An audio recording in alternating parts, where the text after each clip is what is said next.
is now.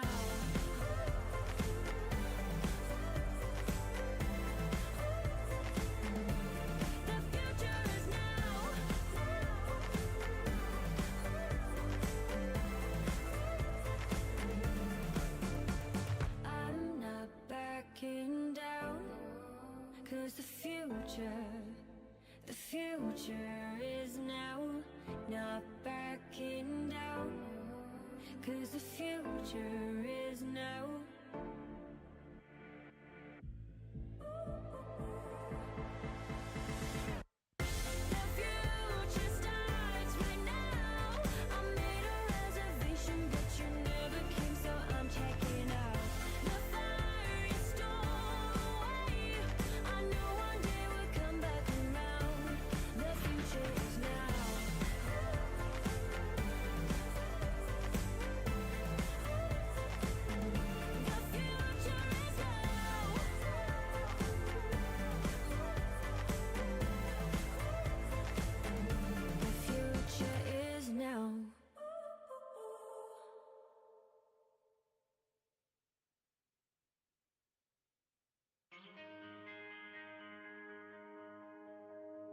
Too many days in the darkness without a glimpse of the light. Running tired and broken and scared, but I swear I'll never give up the fight. I see you broken and beat, head pulled down over your eyes. Every part of you wants to surrender, darling, you were meant to survive. With every start, we are born again. Open your heart and spend less time in your head. With every start, we are born again. Open your heart and spend less time in your head.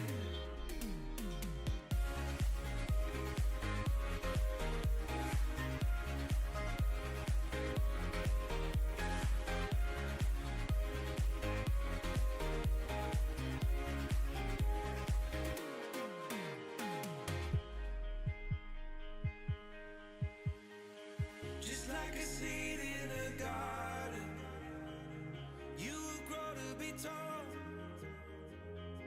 staring out over miles of land without it, but wanting to build up walls. Lift me up in your branches, we can watch the sunrise. Just a couple of bruised up souls that believe that it was worth one more try. With every start, we are born again. Open your heart and spend less time in your head. With every start, we are born again. Open your heart and spend less time in your head.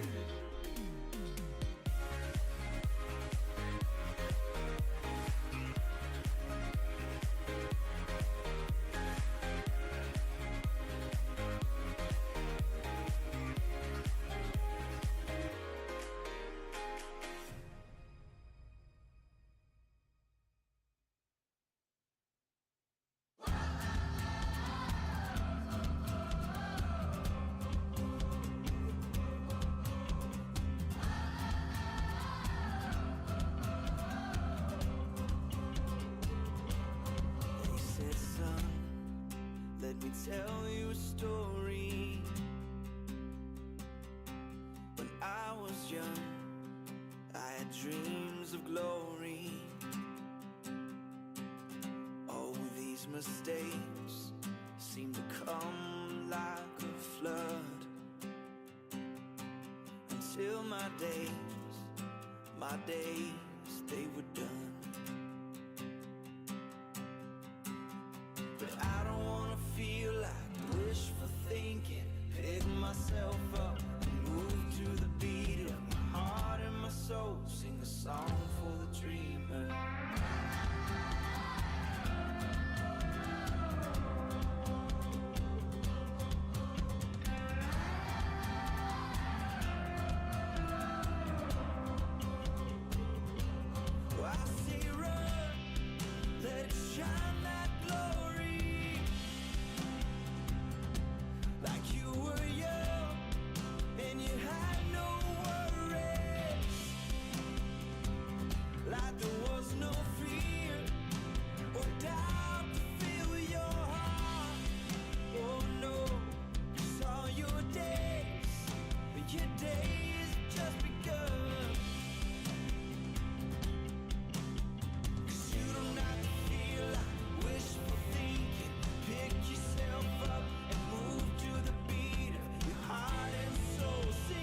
tell you a story. When I was young, I had dreams of glory.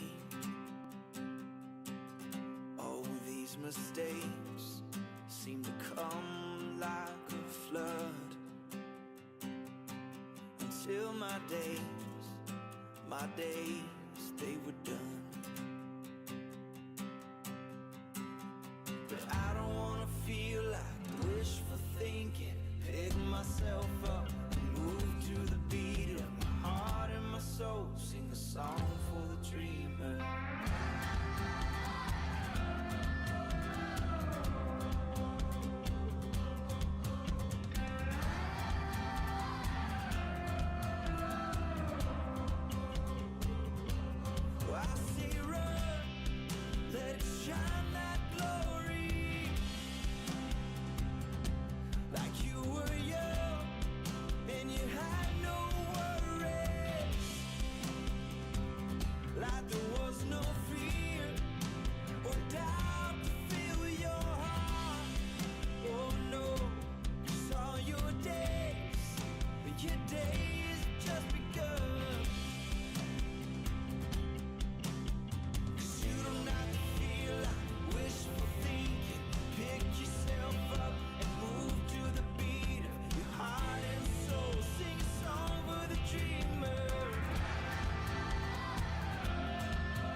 So now you're here again, knocking at my door.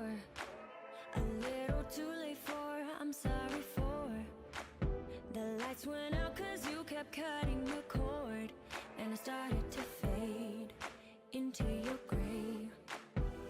See, I finally opened up my eyes, and I saw me coming back to life.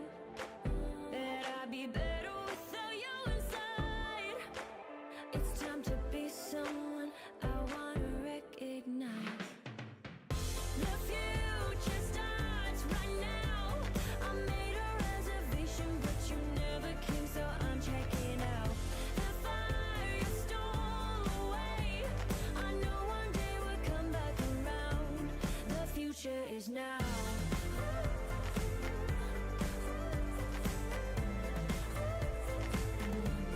The future is now.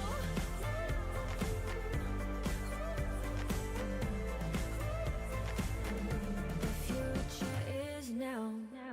I waited for you in the passenger seat. There's only so far I can ride in your dreams. While you were chasing everything else but me, I'm starting to break out from your gray. See, I finally opened up my eyes, and I saw me coming back to life. That I'd be better without you inside. It's time to be someone I wanna recognize. The future starts right now. I made a reservation, but you never came, so I'm checking out. The fire you stole away, I know one day we'll come back around. The future is now.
Hello.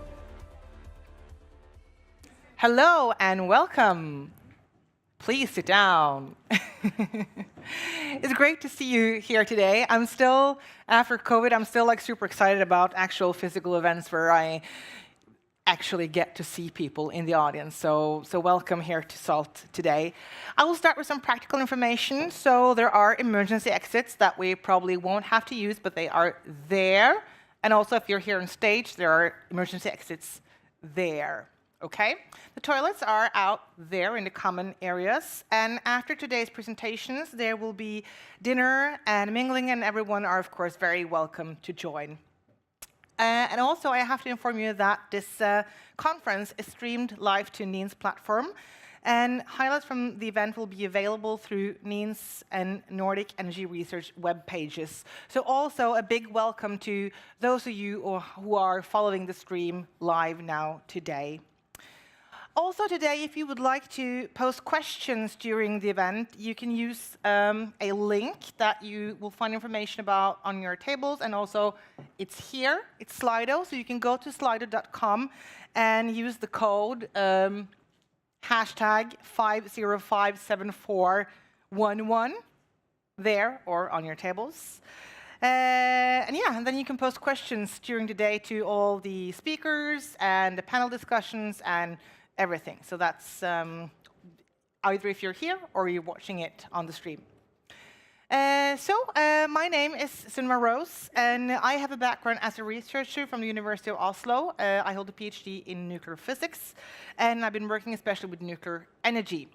I've also been an advocate for more girls and women into the, let's call it, well, hard sciences and tech, and just more diversity in general. So I'm very excited to be here today, and that I've been given this mission to guide us all through these 2 days. So this conference is hosted by NEEN, which is short for the Nordic Energy Equality Network, and Nordic Energy Research, and is funded by the Nordic Council of Ministers.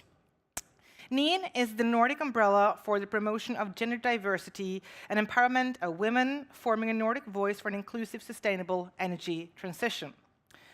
The network was founded upon the belief that the sustainable energy transition is far too important to only be decided upon by a narrow section of society within the economy and technology field.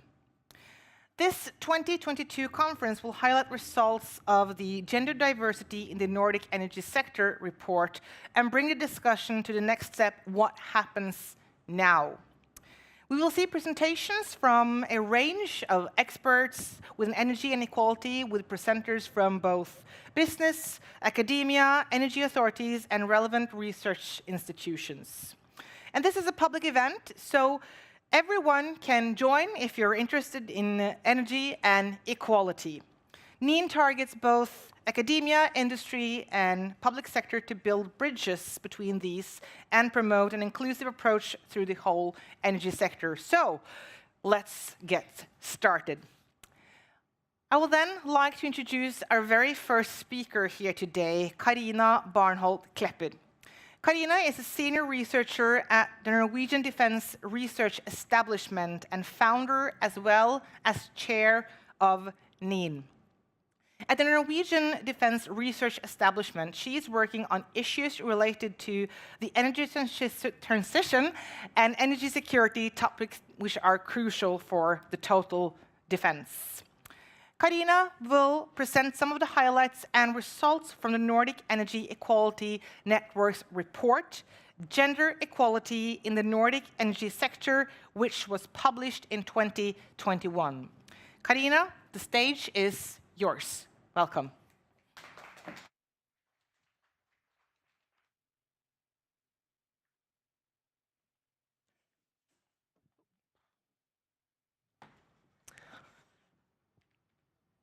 Thank you, Sunniva. So it's a pleasure to be here to present both NEEN and the report to you guys. Yeah, that's me. So Nordic Energy Equality Network was a work that started already in 2017 in Stockholm, where we gathered a lot of women and some men to see what was the feeling out there. How were we feeling how the situation was in the energy sector.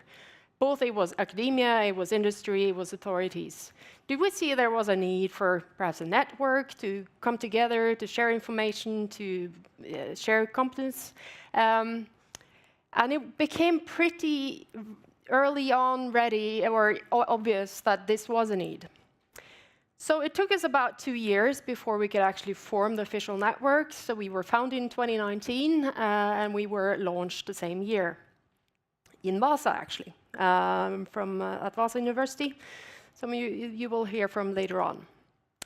So as Sunniva said, we want to be an umbrella that include work on gender diversity and empowerment of women, and we want to kind of be an umbrella for all these national initiatives that are out there.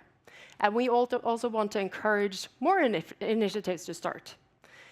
So that's some of the reason, and we also want to form, we have to take charge of this energy transition and make sure it's an inclusive one and that everybody has a voice in it, so that we make this transition go faster and in a good way from the start off.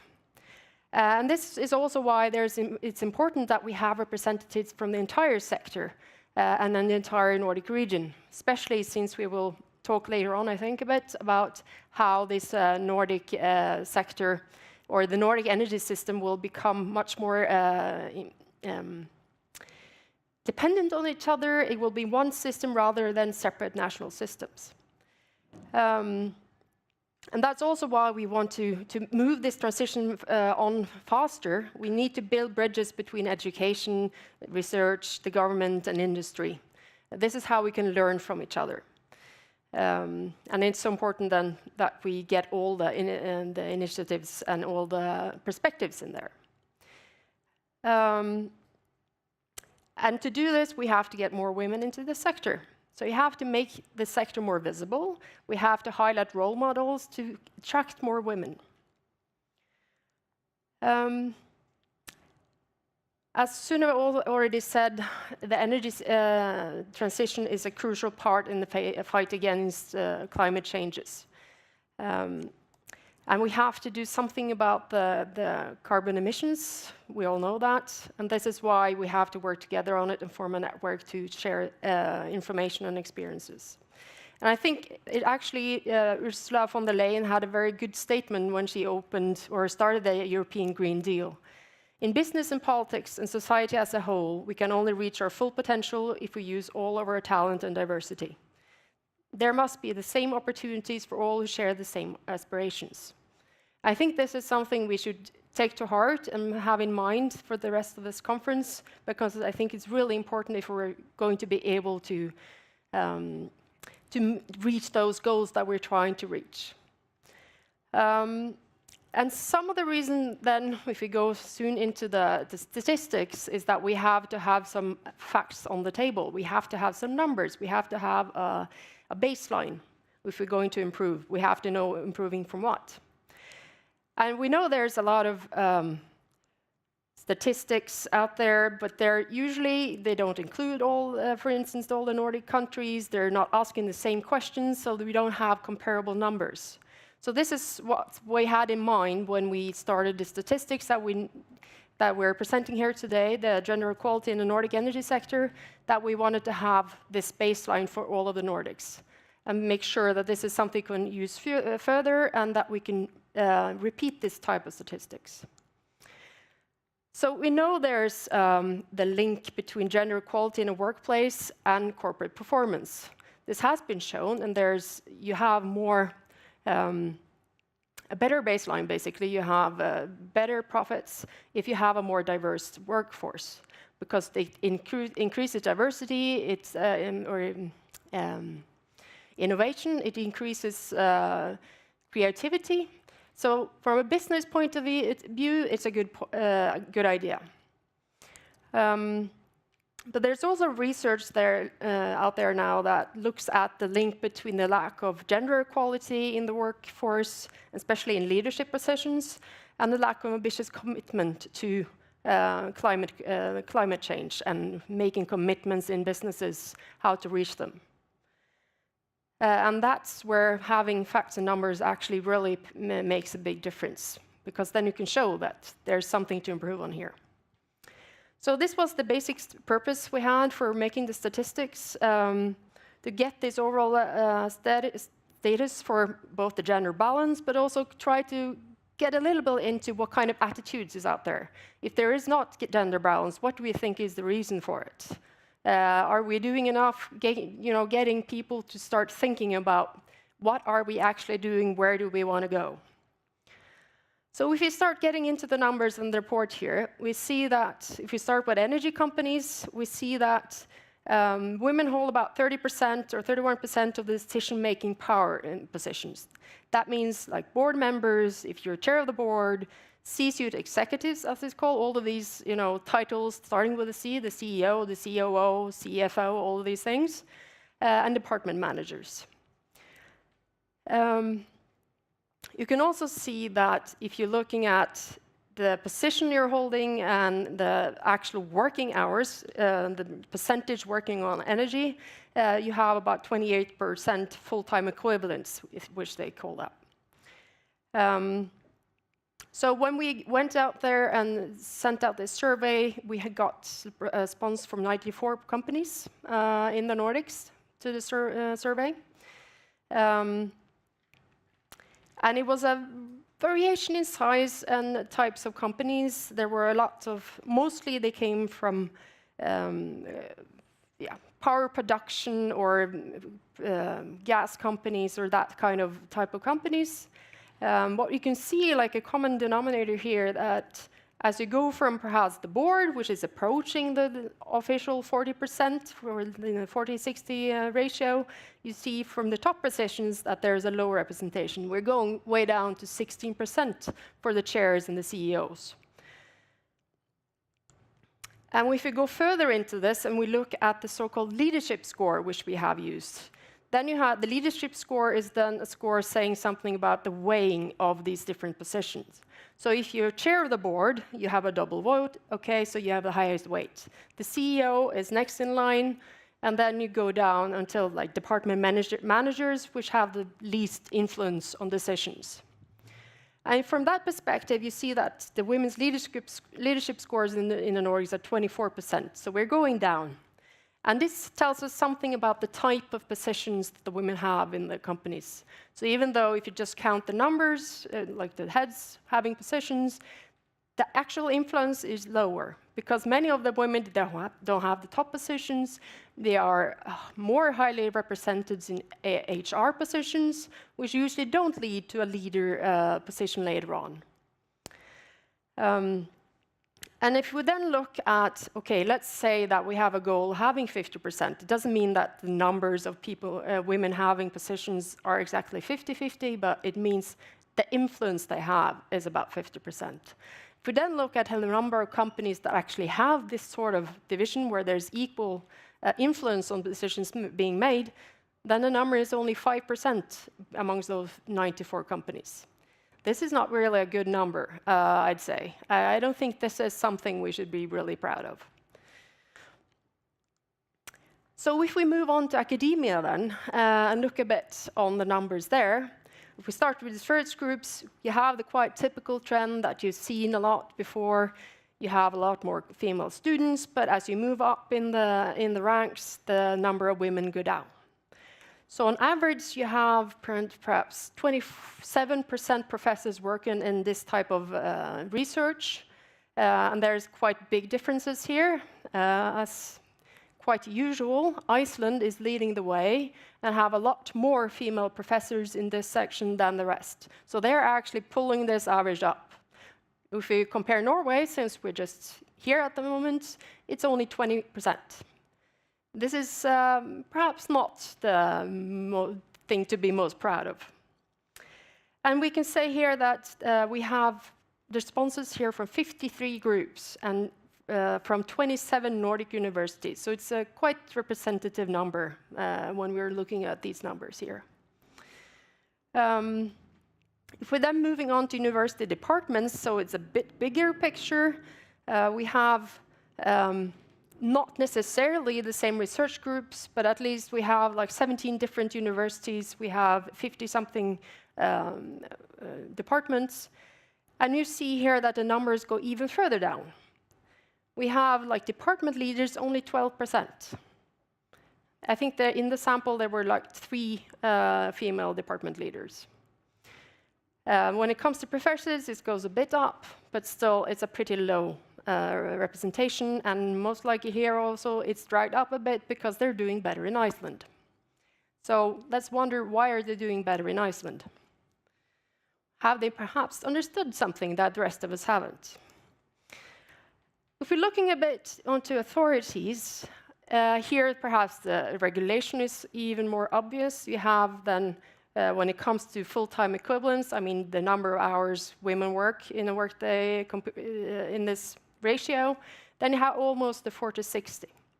But in the time between 2017 and 2019, these numbers haven't changed at all. So does it mean that when we're approaching this rule, 60-40, then we're happy, then we don't have to do anything else, we can just lean back, everything's good? Might be looking a bit like that. But also here, as soon as you move up in a hierarchy, the number of women go down, and head of organizations is down to 27%. So when we're talking about authorities here, of course, there's a lot of different types of organizations, and there's also differences between the different countries. But the most obvious, I mean, it can be ministries, or it can be national energy authorities, transmission system operators, funding agencies, so it's a bit of a mix. But if you look at some very obvious numbers, when we published this report in August last year, we had 2 energy ministers in the Nordics that were female. In the little table you see here, it looks like it's 100%, but that's because there was only these 2 who actually had female ministers that replied to the survey. So the actual number is 40%. If you look at what happened today, we have an all-male panel. There's no female ministers. So of course, it's politics, things change, but really, couldn't we do slightly better than that? And even though we have these kind of unchanging numbers, we have the same thing, they all say that they have gender equality and equal pay policies. They also say that for academia and for businesses. But what are we actually doing about it? They all state that they're taking active steps to gender equality, but when you ask why don't you have more women, they usually, most of them answer, well, they don't apply for the positions. So why is that? What can we do about that? And I think that's some of the things that we should discuss in this conference, and that we try to come with some suggestions in the report. So apart from the obvious now things we've talked about, I mean, it gives you better management, it boosts innovation if you have more diversity in your workforce, it can give you higher profitability in your company, for instance. It is also investing in diversity and sustainability when you improve on gender diversity. And it's not only the bottom line and what profits there are that makes a company more sustainable, but it's also for society as a whole, I think. If you can come up with, you have more stable economy, if you can come up with solutions, especially in energy transition, that works for the entire society, you stabilize your society, and that benefits all. So what can we do then to make some more change, which I guess we will talk more about later on? Well, there are some things you can do. You can look at when you're hiring hiring in a position, whatever you are, see if you can you promote women into leadership position? Is there, I mean, it's not like you should step over somebody else, but maybe we should talk or look a bit into the criteria where you're choosing people for leadership positions. Are there something we should change there? I think that's worth discussing. We need to put out more role models there, and I think it's important that we look at real role models, not like staged photography of pretty women in hard top hats. I'm not sure that it's going to improve anything, but real models, I think it is important. We have to actually make it diversity a priority. We have to set some goal. We have to initiate something, programs, tools, whatever, and not least, we have to monitor it. If we just put something in motion and then check the box, but we don't check if it actually works, check if it improves something, then it's almost worthless. And then there's the old thing that we all get back to, the gender pay gap. We know it's there, and there's statistics telling us what it is. In my workplace, they're quite the same, but are we doing something about it? Apart from the Icelandic, again, they are doing something about it. They have actually, through Reykjavik Energy, looked at how can you measure, find out what the pay gaps are, and how can you remove them. And they've actually done something, and they put it into law. Why can't we learn from the Icelandic here? It's worth looking into, I think. And of course, you have to encourage, you have to educate, you have to have information flow throughout your organizations, and you have to create those opportunities, and you have to support women into taking those opportunities.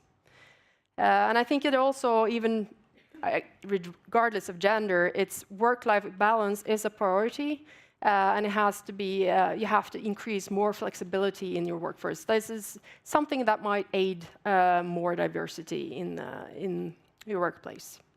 We also had some specific advices for energy companies where they could look at creating sponsorships, for instance, or they could, or definitely should, make demands towards who they're collaborating with, suppliers. I mean, if they're entering into conferences, supporting conferences, then maybe there should be a demand on, you can't have an all-male panel, otherwise you're not getting our support.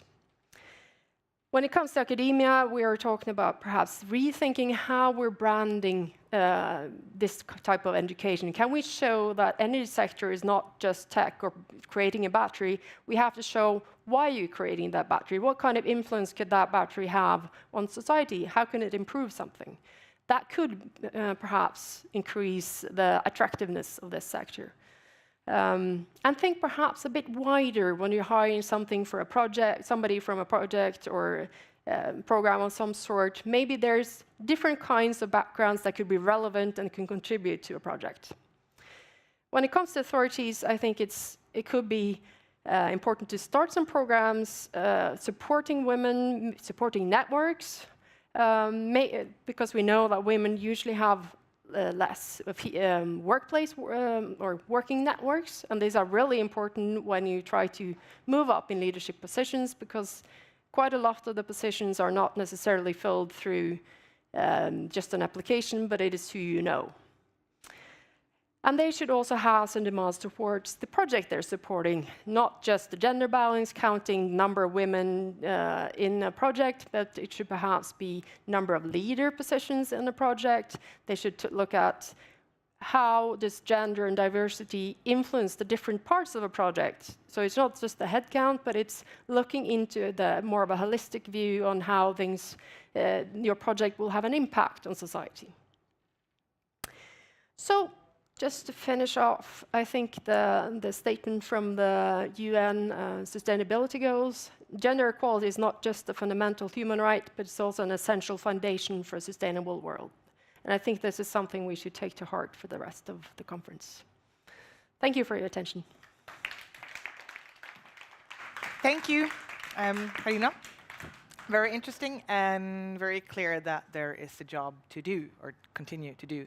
And I just have to say, I think I totally agree with showcasing real role models and not the kind of, I remember there was a video made by EU like 5-6 years ago where there was this girls in white coats, so they were making makeup, and this was to get girls into tech and science. And I don't think it worked very well. No. Yeah. Okay. So Kareena, you will stay with me here on stage because we will have now a panel discussion. So you can sit down wherever you want in the sofa. So you get to choose. So in addition to Kareena, I would like to introduce Sonja Berlin, she's a professor in Sustainable Integrated Energy Systems and head of School for Electrical Engineering and Computer Science at KTH, Royal Institute of Technology in Sweden. Yes, welcome. And you can, yes, it will be 4 people. Yeah, you will be there. Yes. And Ivana Subotiki, who is a researcher with the Department for Interdisciplinary Studies of Culture at the the Norwegian University of Science and Technology, NTNU, and Anders Granum, who is a special advisor for R&D at Statnett, the system operator of the Norwegian power system, owning and operating the transmission grid. And then I got a chair, so I can sit down, like magically. You all have mics? Yes? Good. I think it will start with a very light question. Anders, is it the first time you are in the minority of an energy context? Yeah, I think, is this working? Yeah, I think it's the first time, but I'm very happy to be here, and not only to represent the male side of the industry, but also to help put focus on this problem with diversity. Yeah. So I think it's important, and I see out here in the crowd, it's not that many men.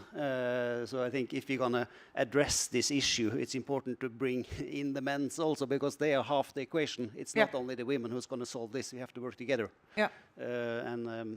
So networking is important, but don't make female networks, because it won't help. Bring in the men. That's maybe one of the reasons I'm here. Yeah, good. Do any of you have any comments to that? Don't make the female networks, because that's quite, I mean, we see that in many places that you make these female networks, and now you have a comment on that. Any of you would like to, or? Yeah, I don't think the female networks will help you into the key positions. I think you need to have networking among the men also to be able to get the CEO position or the head of board or whatever. It's the aim. Yeah. You look like you. Yeah, it's a little bit both sides, because I mean, when I was studying, there was also initiatives to create then female networks, and then one of the person says that she didn't want to be in these female networks because I mean it wouldn't help her career. You need to come into the male networks. So I think it is important that, so if we make only female networks and don't include the men, then we're doing exactly the same thing that they have been doing to us for many years. So make male networks and don't include the women. But I think we know also from studies that women like to be in groups of women. And so how do we get groups of women to engage in male networks? So we need a little bit of both. So I think having only focus on female networks, it's not enough. No. Yeah, and also how do the women get into the male networks? So yeah, one thing is that maybe women don't, or you said they like to sort of like to be together. Yeah, we know they want to be in groups. We know that. Yeah. So if you for instance at the university only show one girl studying between 250 boys, no other girls will come because they're not going to apply even. So you need to show that you have groups of girls. And that's also a lot of discussion at the university when we plan our studies and our courses, because we might have, let's say, 10% women applying for something, and then, but if we spread them out, it will be one girl between them and 9 boys. Then we know they don't thrive. So, but it's should you make then groups only boys and only women, or how should you mix this? It's a very, very difficult question because human behavior comes in. Yes. Also comment? Yeah, I just want to agree that we see that we recently organized a kind of conference only for the women at the energy faculty of NTNU, and it was a bit daunting whether this would be experienced as negative, but actually it was really positive, and they were really looking for networks for women, but at the same time you have to have the combinations. So for example, having mentorship programs that kind of work across different networks are really important. So to have both, I think, is the target. Yeah. But that's also some of the reason for the NEEN name, that we didn't want to have, it's a women's network, it's actually for everybody. Yeah. So it's if you put women in there for some reason, then it seems threatening, and then men don't want to go there. So you know, it's we have thought about it, and we do want to include men, of course. It's understandable, though. I mean, if it was a men's network, I mean, women wouldn't come either, probably. So I mean, it's you say that this is for men or this is for women, I guess you get what you ask for in a way. So yeah, that sounds like. But I mean, it's also I like the name of this Nordic Energy Equality Network because it is not only the relationship between men and women. Look here, about the nationality of the people that are here. Yeah, your diversity is so much the more. Diversity is also a big issue. Of course, yeah. Okay, so question for everyone who wants to say something. Do you have any comments on results of the report, Gender Equality in the Nordic Energy Sector? More to. Yeah. First of all, I think it was a bit surprising that not more organizations were answering the questionnaire. So I wonder, is this high enough on the agenda? Or do we have the awareness that it takes? And I see also there's a couple of seats available here in this room. People don't show up and they don't put focus on it. So I think this kind of events are important to raise this issue and to say that we are not there yet, because it's easy to living in the Nordic countries to think that you already reached all the goals, and we have reports like this showing that's not the case. So I think that was maybe one of the biggest things I saw. And also another result was that 28% of the people employed in the energy sector was women. I think that's too low. So how to make the industry or sector more interesting or attractive for women, I think that's the key issue. Yeah, I think it's a really useful and important report. I think what you said, it gives like a baseline, and I think it will be really interesting to follow up on it. And I also think, also through your presentation now, you showed how it's not only about balance, representation, but in what kind of positions people are represented and what kind of power they actually have. And I feel like I have to read the report again to look at Iceland more. And for the last part, I work with energy balance, gender balance in academia, but I think it's really important to see these three sectors together. And I think that's a really, really good step for further work with gender balance. Yeah. Okay. Yeah. Well, I do agree. It was a problem to actually get more organizations and companies to reply, and we worked pretty hard on getting some results. I mean, even a company, pretty big one, who is branding themselves on doing a lot for gender equality, didn't find the time to do the survey. Of course, there could be something about how we set up the survey, but it does give an indication on. It's a bit more of we brand ourselves with it, but it's not necessarily something we spend time on fixing. And most likely it's the companies that have something to brag about that answer these kind of questionnaires. People that don't have these numbers, they won't answer at all. So if you have the 100% response on the questionnaire, most likely the percentage will be uglier. Yeah, I was going to ask about that. I guess you must believe that you will get a bias towards those who wants to actually talk about these things and already have that as a focus area. Yeah.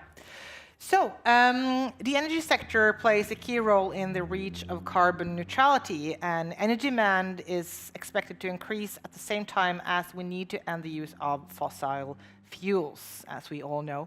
So do you think that, is there a gender dimension to global warming, climate change, and the green energy transition? And how do we approach this, if it is? Yes? Yes, there is. I addressed this in my presentation. Okay. It is, the research has shown that actually it is 70% of the women, what is it? The women are more exposed to the effects of climate change than men, because it's 70% of the world population, the 70% that is poor is women. So it's women who get affected most, and it's also, the United Nations shows also in a report that women are, because they are doing, and then it might sound very negative here in the Nordics, but in general in the world, it is still women doing the cooking, finding the fire to cook, to do the housekeeping and stuff like that. And so if we want to change something, they are also the ones that are going to implement implement the results. And by that, we need this dimension of diversity in it to be able to make from ideas to innovation and to make it implemented. And if you looked at it in a Nordic perspective, where we at least claim that we are much more gender balanced, if you have solutions for instance, for the heat pumps or the warm water for the shower, because it's heat that will probably affect the most. But if these solutions don't appeal to women, then women will not use these solutions. No. So I think, and is an app, how attractive, is it an app equally attractive for a man as for a woman? We don't know. So I think we need to do a lot of research upon how can we make the solutions, how can we make them appealing for for more genders, for more diverse public. Because if the research is done by men, if the research persons are men, if we do the research on men, we get solutions for men. And so I think it is very important that we have, if you do research, that you at least have a good balance in the people that participate in this research for the application. So yes, it is women that are affected the most by the climate change. We don't include them in the research and finding the solutions. Okay. Other? Somebody? Well, I think it's also, I mean, we pride ourselves in the Nordics that the differences between people are very much smaller than, or much smaller in the other countries. But I think we would also see those differences here. And we know that women have the lowest paid jobs. They will feel the most of the effect. And with Norway, with the energy prices we have had this winter and also this spring, I think they will feel the effect of that. And if, as you were talking about the apps, or if the solutions, or you have to have something very expensive to kind of reduce your total cost as such, then they will fall even more behind. So I think that's some of the perspectives we have to put into when we're developing solutions. Not only if they find it interesting necessarily, but you have to take into account the whole society. Yeah. Otherwise, you might destabilize the democracy we have in a society, and that will have it happen even here. Yeah, and I think also since this green shift is going to take different knowledge than the previous way we operated the system, we need a wider base for recruitment. We need different knowledge into the system. This steel and concrete area, which was traditionally quite male-dominated, it's not the only part of the solution. We have to think much wider now, and I think that might be more attractive for women also, and that we can use that as a leverage to open up and say that this is an interesting sector, important decisions is going to be made, and you are needed. So to use that momentum, I think will be smart. I just agree. You just agree. Well, that's good. And yeah, it can just reinforce old hierarchies and inequalities, and also create new ones. And that's what we see throughout the world. And I think more research has to be done on this in the Nordic part. It's not. But I also think that the pay is very important, because I remember very well that I was in that must have been 1997. I was visiting elsewhere, the university in Madrid, and I was stunned about a number of women there. So I asked the professor, what are all these women doing here? And he said, yeah, they're studying electrical engineering. And I like, what? And then he explained to me that women in Spain, they have realized that they get a higher pay if they study as an engineer and as they study for 4 years for a nurse. And I think one of the issues that we have here in the Nordics is that the salaries for salary for an engineer is quite close to a salary that women traditionally would use. So if we have the salaries about equal, then I don't think we have the right incentives to have more women attractive to this typically male-dominated fields. I know there are more incentives that we should have, but if we could say to young girls, well, if you study as an engineer, you will get 30% higher salary than if you would study for, a typical female-dominated area, then maybe they start to think. But the salaries are too too close, and also it's the same for doctoral students. We don't get Nordic persons to study for a doctoral education because it's not paid. Are you saying we don't get Nordic students to study for PhD? A PhD. Okay. Yeah. Okay. Yeah. Yeah. Yes. Yeah. That's true. I think all the Nordic Tech 5, we see that the applicants that we get to our there we have the reversed diversity aspect is all the Tech 5, the university network. We see that all the applicants to PhD positions are non-European. Yeah. And that becomes a problem because then we are lagging behind with our technical, spisskompetenz, with our key competences. So there is the diverse equality problem.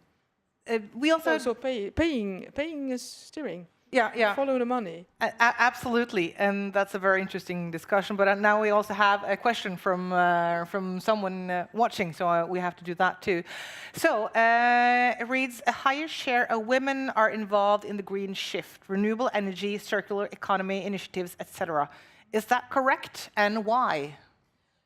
It is not completely correct. I will address that in my presentation also.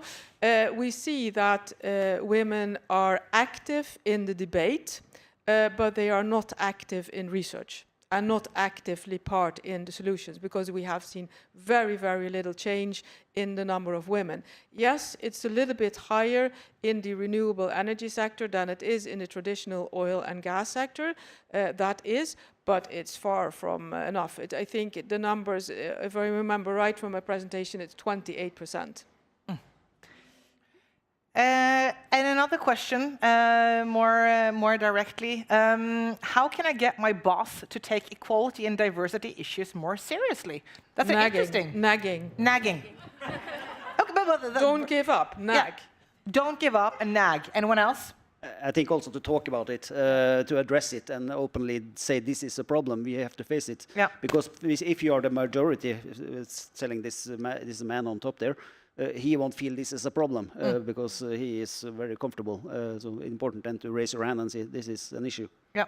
Yeah, and enroll other employees in the same issues. So maybe start with others and then towards up. Yeah, what I did personally to answer that question is that I was heading, for instance, if I can give the example from Statnett, I was heading a department at Statnett, and then I saw that the women had significantly 3% lower salary than the man. 3% lower. 3% lower. And so then I said it to you, and then what I did, I went to the union. And I said to the union that, okay, I know statistics, I know the sample is big enough to make a good, average. Yeah. So I think this is a problem that we have in general at Statnett. Then the union said to me, you're crazy, that shouldn't be like that. Because we did a survey for 4 years ago, and then it was the gender pay gap was 0. I said, yeah, that could have been the truth for 4 years ago, but I want you to do the study again. Yeah. And because I didn't give up, I wanted to have these numbers. They did the study again, and then indeed found that, yes, for 4 years ago, the gender pay gap was 0, but now it increased to 3% again. And then we took this issue to the highest management with support of the union, and then they took action and closed the pay gap. Okay. So I think here is also important that if you feel that your workplace is not equal, seek help of, for instance, NEEN, seek help of the union, and as you said, seek help of other colleagues. Don't go fight the battle alone. There is help to get. Okay, so nag, talk about it, use the union, and NEEN or other... Kraftkvinnorna, Kraftkvinnor. Yep. I mean, use these networks. The worst thing you can do is nothing, so at least... But something that has also helped a bit is these kind of reverse mentoring programs. Yeah, mentoring programs, you reverse it. So actually the boss has to take a trip in your shoes. Oh, cool. As a woman in a lower position. That has been an eye-opener, and that's something that research has shown quite effective, actually. Oh. So that's also something to consider. Interesting. And maybe Last also comment from you? to be more like men, to make some noise and sell. You heard a car passing by here. I'm pretty sure it was a male driver speeding up. So take your space and let people know. Yeah, let people know. That is the last, but I think that's also, so I mean, let people know and don't be... Yeah, okay. but I think the final comment that we could make is that it is all about, respect and you get, some people say you get to deserve that, you get the respect that you deserve. I don't think it's fully true, because you get the respect that you take. Yeah. And I think men are in general better in taking place in meetings, speaking up, taking place, and so we need to empower and show as a role model that it's okay to take place in meetings. It's okay to make noise. Take the place that we deserve. Take the place that we deserve, and that's also, I mean, it's easy to say, but not that easy to do, probably, because I guess it also goes back to what are the real differences and how are we raised and all these things also. But we have to wrap up this very interesting panel discussion, so I would just like to thank you, Ivana Subotiki from NTNU, Anders Granum from Statnett, Sonja Berlin from KTH, and Kareena Barnholt Kleppe from Norwegian Defence Research Establishment. Thank you very much. So you may leave the stage. And now we will have a 15 minutes break. So that means that we will start here again 1:15. And there is coffee, sandwiches, and fruit available. So for those of you who either didn't have breakfast, now this is a good time to do something about that. Or if you have little kids and you had a way too early breakfast, this is also a good time to do something about that. So 15 minutes and we'll continue.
Yeah, oh, that's a car. Okay. welcome back. I guess it was nice to get some sun and some fresh air. It's a beautiful day. So, in this session, now that we asked the question, how can we make improvements and work for gender equality in the Nordic energy sector now that we have the results? And we'll see examples of action from Nordic academia and business. The first speaker in this session is Sonja Berlin, who is a professor in Sustainable Integrated Energy Systems and head of School for Electrical Engineering and Computer Science at KTH Royal Institute of Technology in Sweden. Sonja will give her presentation on increasing the gender balance from goal to action. Sonja, I'm very excited to hear your talk. You. Me too, since I didn't practice this. So, okay, see if this works. Is there anything? Okay, here it comes. All right, okay, then we go back. Yeah, so I am, an action-oriented person. So, of course, I like research and investigations, but I am more into action. And I think the people that know me that understand what I am saying here. So, first I want to talk a little bit about this European Green Deal and the Repower EU package. Is that we want to make Europe as the first carbon neutral continent in the world. And I think the recent ongoing war in the Ukraine has also shown that we want to make our energy system not depending on Russian gas. And you might want to say here why I dare to say Russian here, because that's a very political statement, but that's simply because that is what is said in the policy. So I didn't add this is what is there. And this means that this whole transition, we can do this, it's feasible, it's not so expensive, and there are a few roads in achieving these goals. And here we see that the energy system is the main component in reaching these goals, because we need to have more renewables, we need more diversification on the resources, we need energy efficiency, and there are basically four main roads to achieve these goals. That is electrification. We will see that we end up with about a factor 4 to 6 more electricity use. It is biomass, it is carbon capture and hydrogen, but also hydrogen that will lead to increased electrification. So if we look then into the energy sector, which is then the key driver of the key, we need this. It's in the central, it's in the backbone of achieving these goals. It is that we also see that it's women. They have proven to be leading the way towards more equitable and sustainable solutions to the climate change. And we see also, that was one question that we got in the audience, that we see that they are more attractive, this renewable energy system is a little bit more attractive than the traditional coal and fossil, and maybe it's a little bit more attractive than the traditional stem, but it's not good enough. And we also have seen that the women's participation in the Nordic energy sector, it's quite stable. So if we look at the situation now, we look at the situation maybe 10 years back, nothing has changed. And how long should we wait then for see these changes happen? Should we wait 100 more years? I don't think that's an option, and I think many of us here will agree upon that. Then you come into why is this an issue?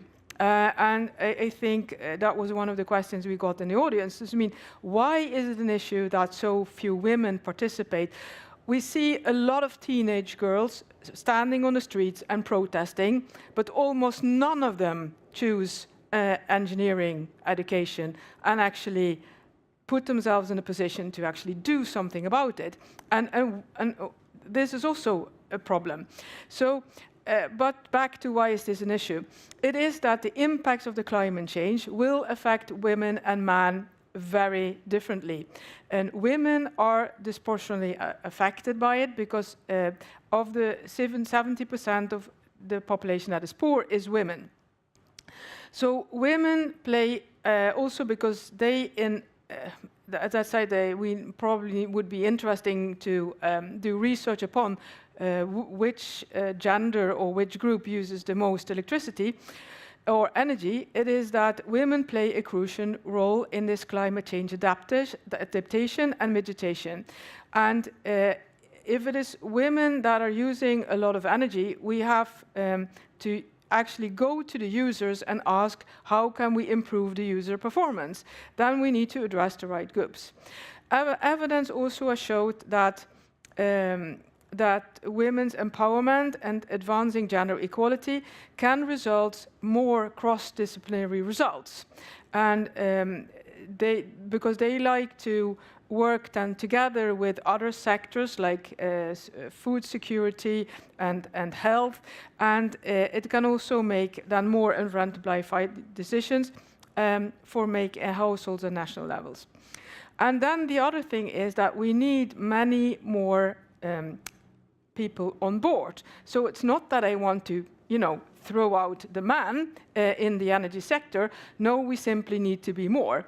And if I have been recruiting mostly in one group and I cannot recruit more, I need to go to other groups and recruit per staff there. So it's not that we want to not have the positions for men, we need more people on board, and then we're looking at new groups, which could be then women. So, what I say, it is this future, the future that we have and the future that we want actually to make this world sustainable. If we leave the solutions to one particular group, then we don't make these solutions suitable and available for all groups. So at KTH, we usually say our future is too important to be left alone to men. And I think there is a very big point in that. So if you go then to the understanding of the causes for this gender imbalance, I'm very happy, of course, that a lot of research has been done, and it's still ongoing to understand the causes of this gender imbalance, generally in STEM, so science, technology, engineering, and mathematics, and of course also in the energy sector. So here we see a number. It's working conditions, and as Kraftkvinnorna in Sweden has shown, it is very simply also can be very simply about clothing, about brass, because all the brass have metal, and if you work then in an environment with high electrical fields or high magnetic fields, that's not favorable. So it's many different things. So it's our offices, how our offices are created, how our common spaces are, the salary as we were into, then career opportunities, and in the academics we see this work-life balance. But also then in the working environment, it's very, very male-dominated. I will come back to that in a second. It's very, very male language. So if you put a lot of, or you need to be great, you need to be strong, and use all these typically male words, women will not apply for the job. We know that also from research. So it's a lot of harassment and bullying. In academia, it's about 20% of the workforce that is affected by bullying, harassment, sexual harassment. And of course, this is not a very attractive environment for women to go to. So also there we need to do something. It is the feeling about not being included or listened to. That's what I said. We need to take space. We need to make more noise. And it's also that we are appreciated for our looks rather than our knowledge. And it is also in the recruitment process. It's the language used, as I said. It's evaluation criteria, which are very male-dominated evaluation criteria. It's about the team who is evaluating the applicants, and it's also the gender differences in the applications, of course.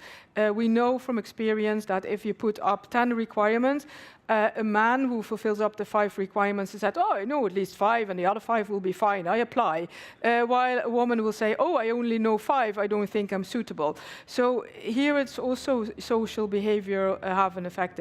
And then it's about what I experienced myself, it's social acceptance. I was the first female power engineer in the Netherlands to study from the Technical University Eindhoven. All the men at the university and in a working environment very happy, but it was not accepted by my female friends, which I ended up not having at the end anymore.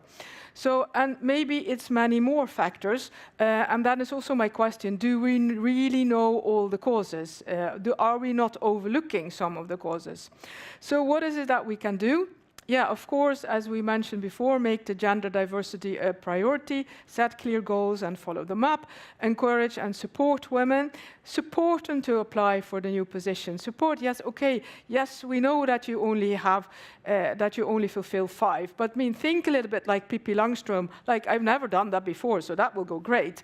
So, and encourage the development, make this work-life balance a priority, remove the gender pay gap, increase diversity in hiring, then also role models, and not just, not models like in photographic models, but, real women that work in this area and let them speak and let them take place, improve the working conditions, improve the working environment, and also what I think very important is branding, because the majority of the young girls I talk to, they have absolutely zero idea what an engineer does. Because if you look at the TV programs and the TV shows that typically girls would look like, you have doctors, you have maybe a legal team, you have maybe police or whatever, but they never show engineer. And I think this is also a problem, that branding an engineer is extremely complicated. If you look at, maybe it's very difficult to see, but Irina has been doing some research, and the major barrier for getting more women into the field was actually the male-dominated working environment. So what is it, 60% or 40%? What is it, 62% of the people questioned, they found that that was the main barrier. So, and there, of course, that we don't have enough women, that was only perceived by, if I read it right here, because I don't have my glasses, 10%, and also that we have focus on this diversity has, of course, an influence, but the main thing was the male-dominated working environment. So, yes, we have a lot of networks. We have many networks like Women in Power, Kraftkvinnorna, etc. IEEE has one. We have a lot of branding activities. Here I took an example from NTNU. Jävla flink. I think it helped. But I think we need also more of this initiative. We know also that we have diversity initiatives in companies, but we need also policies. Policies are changing. Iceland did a good job, and we see also that we have initiatives like Young Girls in Tech. But what I start to wonder, and this is a debate, so I don't want to have a soft presentation and I'm not ending up by the debate, so see this as a little bit provocative.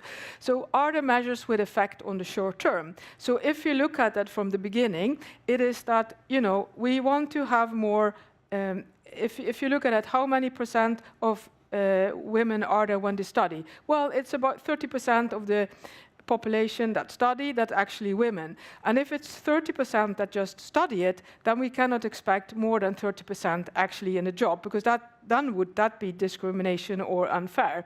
So what I think what we need to do is to get more women to study it, because we need to increase the group. And then it is, how can we increase the number of female applicants? Branding, making this more attractive, increasing payment, that's of course one. But it's also, do we have the right evaluation criteria? Because if you look at a university, it's about, some studies, it may be even about 40% of the population that applies that is actually a woman. But we know that the women with the absolute best top grades, they go into economics, they go into law, they maybe apply as doctor. So we get it's difficult to say, but we get maybe the second best group. But they compete then with men, which are the top group. And if our evaluation criteria are only based on grades, who do you think get applied into the studies? Oh, well, then it's about 90% of the men. 90% of the study population will be men because the women are competed out because of the grades. So we have to think here also, is grades, top grades from then the secondary school or whatever it is that the right way to evaluate or to decide which people are going to be allowed to study? Then it is then, of course, I mean, if we have then the women to apply to the study, and how do we keep them? Because a lot of them drop out because it's too few women, it's a very harsh environment, it's a lot of bullying and harassment. So how do we make a study climate more attractive to women or more suitable for women? And then, of course, you go to recruitment. So how do we get more women to apply for the jobs that are out there? Because here we also see that even if we have a base of 30% maybe women, then the application base, we see often maybe 1 out of 20 applicants is a woman. So how do we increase that base? And also here, do we have the right selection criteria? And in academics, I can say, no, we don't. I am 100% sure about that. So, and then you go, people study, and then you recruit them, and you want to also make the jobs more attractive. We see a lot of competition, and it is a very, as I said, male-dominated area. So how do we make the jobs more attractive if we don't get people to understand what an engineer actually does? I mean, I have it even difficult to explain it to my daughter. So, and how do we get them to stay in a job if there is so much bullying? I need to speed up a little bit. So the thing is that do we need to be more radical? So this is just for sparking the debate. So do we need to increase the number of study places so that we don't say that we don't want to have the men that apply, but do we need to add maybe a 10 or 20% to the number of students that we get into our universities, and then dedicate these 20% only to women? So we get a gender balance there.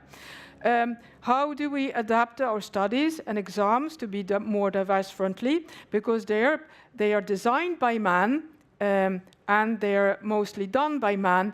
And I see from personal experience, and we know also at the university, that this is not a good environment for female students. They get very stressed, and they jump out of the study because of this high stress that they perceive. So do we need to have more women than men in the recruitment processes? That could be one, because now it's about 50-50. That has, or 30%, which is also a challenge because it puts pressure on the women that are already in the field. Do we need to redefine our jobs? Do we need to do better marketing? Or should we do as they have done in Iceland, just build our organization and culture completely from scratch? So to change something in this male-dominated thing. So I think we will hear a lot of questions, for answers to these questions. So for me, the takeaway is that to reach this climate goal, new solutions in the energy system are crucial. Innovation succeeds best with diverse teams. We need to engage, recruit, and keep more diverse teams. The courses are known, but are they really? Is it not maybe, as I suspect, that it's how mothers raise their girls?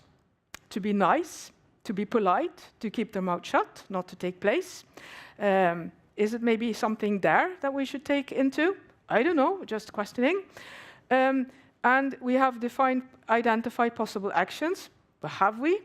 And I see most of the actions are long-term oriented, but do we need maybe to be more radical to get the change a little bit faster? So I think we will have this debate here at the conference, and I hope that we are able here at this conference to inspire, and that you will take maybe some of the actions that we discuss here with you home, or at least engage in a debate at the company or the place of your work.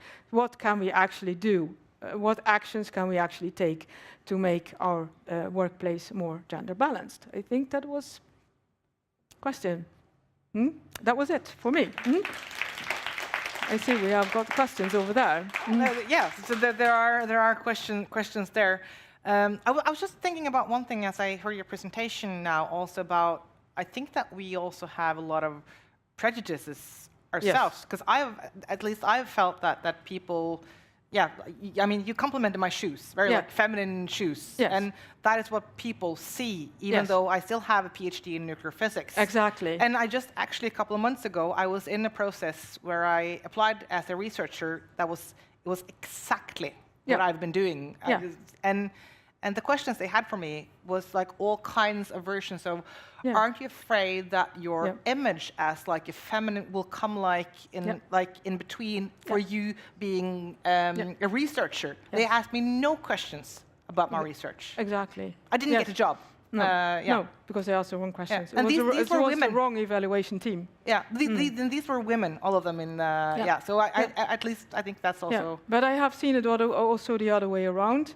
I wanted to recruit a head of administration, but then it was an all-female recruiting team, and of course they only had female applicants for me. And then I said, no, I want to have 10 top 10 candidates, 5 men, 5 women. And then they said, no, that's going to be impossible. I said, nothing is impossible. Nothing is impossible. Well said. So we have questions from the audience. How do we get more girls to choose STEM?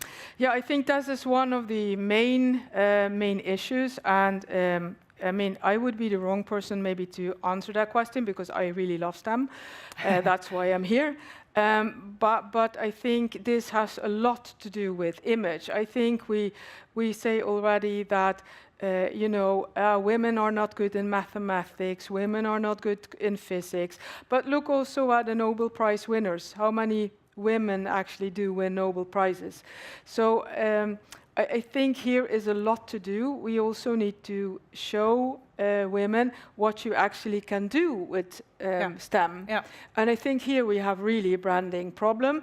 And I dedicate this a lot to the media and a lot to the TV, because if you look at TV shows, as you said, if you present a scientist, it will never look like this. It will always look with someone with glasses and a white coat. I mean, we don't look like that, right? So real role models, as you also mentioned here in your presentation. Exactly. I think that's important. And also you said this about it's hard to describe what does an engineer actually do. Yes. Yeah. Except for making PowerPoints like this in the weekend. Yeah. No, but I do think there's something about, or at least, so I come from the physics background, and very often they say that, oh, physicists, they can do anything. And in a way that's true, but I think it's too big. You say anything. What's anything? You cannot grasp it. You have to at least. Okay, so another question from the audience. What are the main improvements for equality in energy you have seen during your years in business? Okay, for me as a person, it is, I ended up from, as I mentioned, I was the first to study power engineering in the Netherlands. I work now at least at a university, and at least I have 10% female colleagues. So that's one improvement. But the other improvement that I have seen is, and I think it is, if I tell, okay, I am a high voltage engineer, that's not so very attractive. But if I tell that, okay, I work with climate action and climate change and this transition, then that becomes a little bit more acceptable, at least amongst women. So I think it is also that people have seen that the areas we work with have more significant impact on the world. So I have seen some changes, but it's not enough. It's not enough. Yeah, so continue more. Yes. Yeah. Another question. I love that you are active and asking questions. Regarding work environment, looking back at Me Too, did it have some effect on the energy sector? Yes, I think so, but I don't think enough. And I see it also that I am the first female, dean or head of school of a faculty for electrical engineering and computer science. So the first things I did was actually do an employee survey because I knew the numbers were bad. And we found out that, one out of 7 of my employees is bullied, sexual harassed, threatened by violence.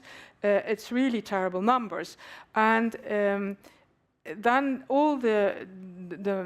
of course, we only have male prefects and male department heads, and so, no, that cannot be at my place.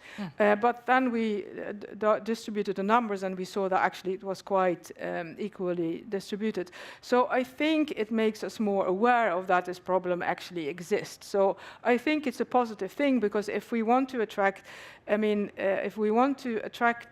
people to universities, and of course I would like, as KTH, to compete with other Nordic Tech 5s, and if I can say we have at KTH absolutely no bullying, no sexual harassment, etc., I will be a more attractive working place for a lot of women, and maybe can keep them also.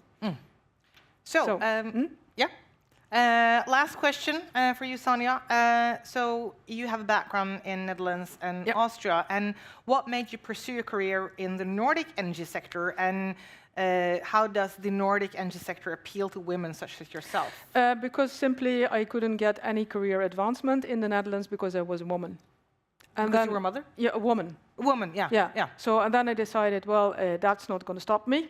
Then I'm going to look for an international career. So at least it's a little bit better. Here it's better than it was at that time in the Netherlands. I think it has improved a little bit, but I applied for a number of jobs, and then it was blind CVs, and I got the job based on the blind CV. Then they opened up, so I was a woman, and said, no, we cannot. Really? Yes. How long ago was this? In 2000. Wow. Yeah. I have no words. No, that's why I moved. Yeah. Okay. Well. But that didn't happen just once. It happened 5 times. Wow. So, there are differences in. Yeah. So we're better, but still not. Yeah, exactly. We're not there. We're better, but not there. Okay. So thank you, Sonja. Yeah, you're welcome. Thank you.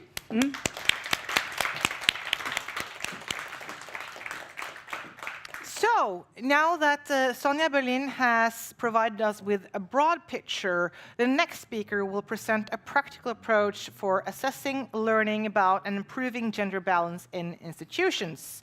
So we welcome again Ivana Subotiki, a researcher with the Department for Interdisciplinary Studies of Culture at NTNU.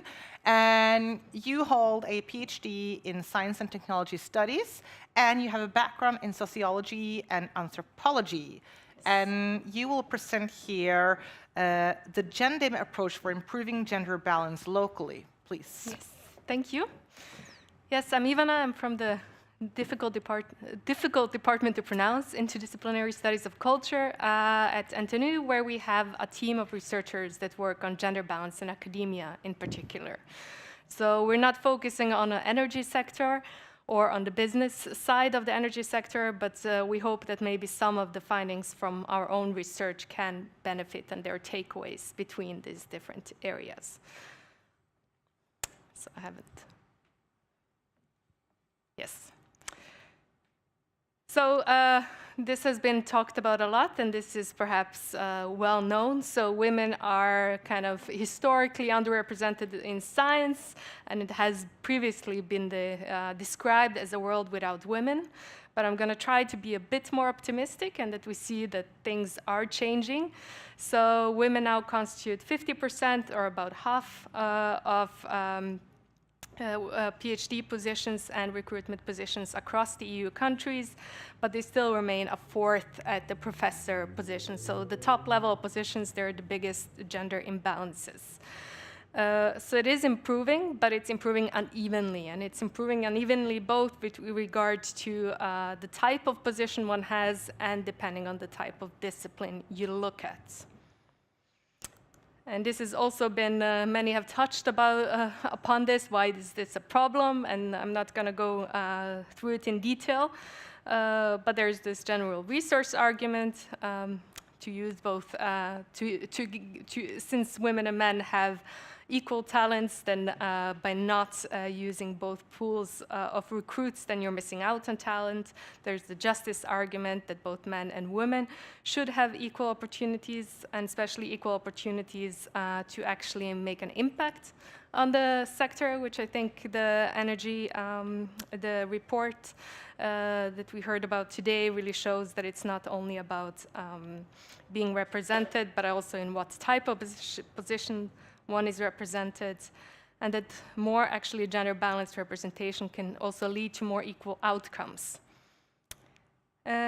Gender balance means better science. There's some experimental studies on these, on like bigger samples that shows that gender diverse teams are better at problem solving, at actually using the capabilities of each individual in the team in a better way when it's more diverse, and that it leads to more creativity or more innovation.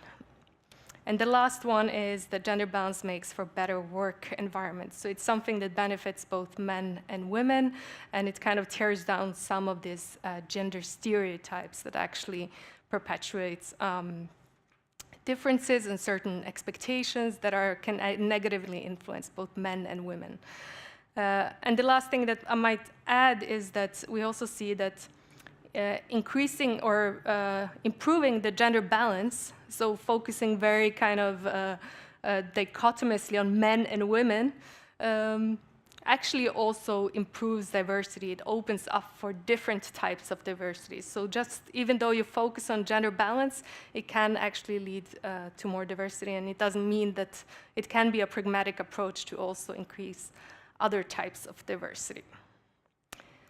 So in my group, there's been quite a bit of research on women in science over the years, but the last 5 years, also thanks to the Balance program from the Norwegian Research Council, we've had quite a few projects that specifically focus on higher education. And we've done quite a bit of research, especially at NTNU, but also some a bit at Tromsø, Oslo, and Bergen. And it's just to show that it's a very diverse data set that includes all the employees at universities. So from PhD to postdoc to researchers to professors to department heads, deans, gender equality advisors, and other forms of administrators. So what I'm going to present now is this, what we call the Gendim Toolbox. And it's the only reason we call it the Gender Toolbox is because there's so many gender equality toolboxes, so we are using the name of our most recent project to kind of specify which approach this is. And it's kind of based on all this research that we have been doing over the past years, that we have developed this approach that we think has some key kind of principles or elements in it. So the first one is that it's practical and easy to use. At least in academia, gender mainstreaming is currently the main strategy for improving gender balance. It means that everyone should be involved in improving, working on gender equality and having a gender equality perspective in all types of decision making. But of course, not everyone is a gender equality expert or might not have much knowledge in this field. And if you have looked at some of the research and the kind of indicators and data sets that come with this kind of gender equality research, it can be very complex and difficult to understand. And also the problems of gender equality are so complex, so they can be kind of excluding and daunting and kind of lead to people not knowing where to start. So it's supposed to be an approach that's very practical and user-friendly. It's more of a method than a recipe, so it's something that should guide you but not necessarily give you the answer of what you should do. It's really focused on research, but research in also, again, a pragmatic sense. I'll come back to it, so kind of how to do kind of local knowledge development. And the other principles is that the solutions have to be adapted or tailor-made to the local setting. And that it has to be anchored both in leadership and among the employees. So I'm just going to show, this is just some statistics from NTNU, and the idea is just to show the variations that you can see in terms of gender balance if you look at the local level. So the first column is the share of women overall, according to the different faculties. So above it's NTNU, it's 27% share of women in professor positions across NTNU, but if you look at the faculty, then you see Faculty of Humanities is 41, Medicine is 40, and then you see Engineering faculty is 12, for example. But if you look at the next row, it shows the lowest and the highest share of women if you look at the department level. So then you can see that overall at NTNU, there are departments that have 0 women and departments that have 100% women. And if you look at the Faculty of Humanities, that's supposedly more gender balanced with 40%. If you look at the department level, it varies between 11 and 67%. And yeah, Medicine, 15 and 100, and Engineering is 0 and 15%. So this is just to show that gender balance is not only a STEM problem, but it's very much more diverse. And I think also the report that came out showed this, that I was surprised to see that it wasn't just that the gender balance in, I think, social sciences was actually worse than in the natural sciences, which was kind of counterintuitive in terms of the narratives that are being perpetuated. And it's also not only the proportion of women that are underrepresented, but also men in some places. So you have to look at it locally and assess locally where the imbalance problems are. So again, it also means that I think it was also shown in the report that sometimes you include administration in the overall look at the gender balance overall because it pulls up the gender balance, or you kind of, yeah. So you have to kind of look in different areas, and I think that counts for business as well as academia and other sectors. And then this also leads that you also have to look at different challenges in different places. So here I've sketched out just like 4 very normal scenarios. So not everyone is dealing with the same kind of issues. So one is, for example, leaky pipelines. That's a very famous metaphor that you lose women when you come up in the system. So you have a lot of maybe even 50 or 60% PhDs and postdocs that are women, but they don't stay. And that means that you have to have a specific strategy in how to keep and promote women to stay to the top levels. Another scenario is that there's underrepresentation overall, so you don't have women at any place in the hierarchy, so it's very low share of women. And then you have to start earlier, and you have to start just recruiting people into the study. You might have a good gender balance overall, but actually it's very different in terms of research groups or area that you work with. So then a focus might be on collaboration between the different groups. Or just the 4th scenario is that you have a sustainability problem. So you manage to get the share up, but then people keep falling away again. So then, again, a focus has to maybe be on understanding why women leave. So is it because of the work environment? Is it because of better opportunities? What is actually happening here? So what we promote in this approach is local knowledge making. This does not mean that we don't think that research kind of that's happening in academia is important, or that kind of using experts or consultants to come in is not fruitful. Of course it is, but it's not always that you have this opportunity.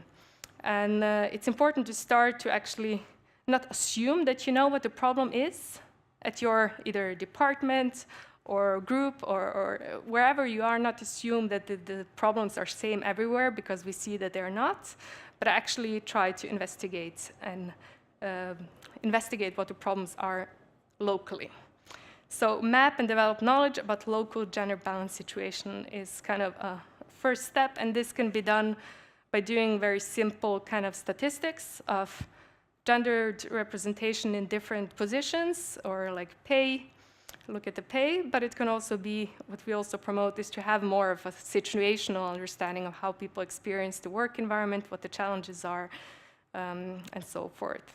And what we see is, of course, if you obtain a local kind of a knowledge base, then it also helps that the measures are more targeted and have better effects.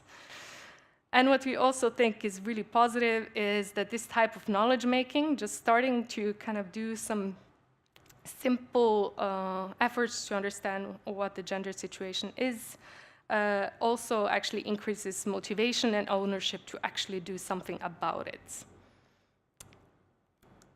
Then the next step is adapted measures. So it's, of course, it's this mantra you have is that one size fits none. Of course, we all want to know what works. That's what we usually ask, which measure work. And we know that the measures have to be adapted and translated.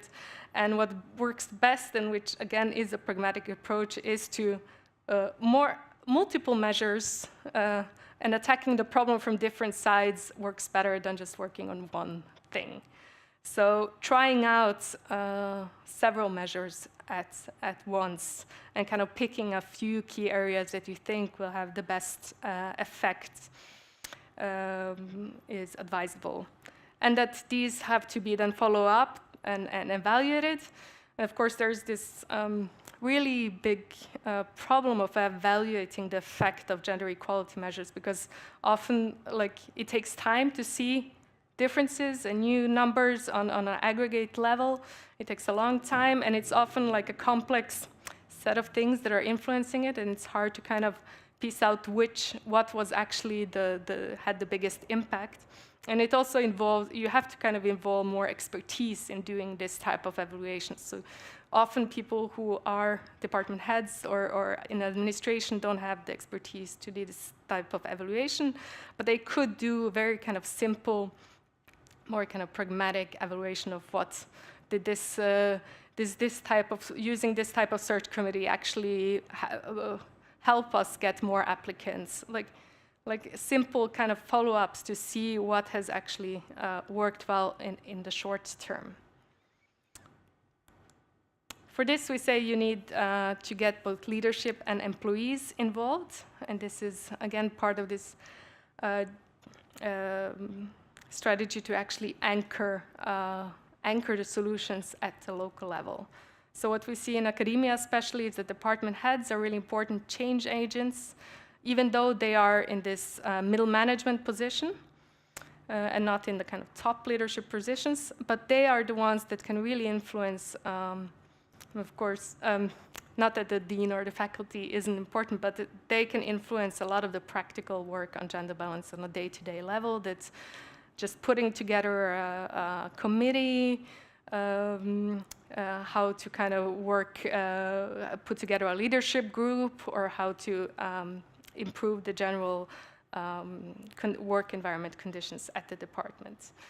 And what's really challenging for them from our research is that they often are challenged by competing concerns. So at NTNU, they have like 35 priorities that I have to meet, so excellence, internationalization, and they don't know how to prioritize. And it's here that it's really important to have clear signals from the top, because often they get very ambiguous and mixed signals. So you're said, oh, gender balance is important, but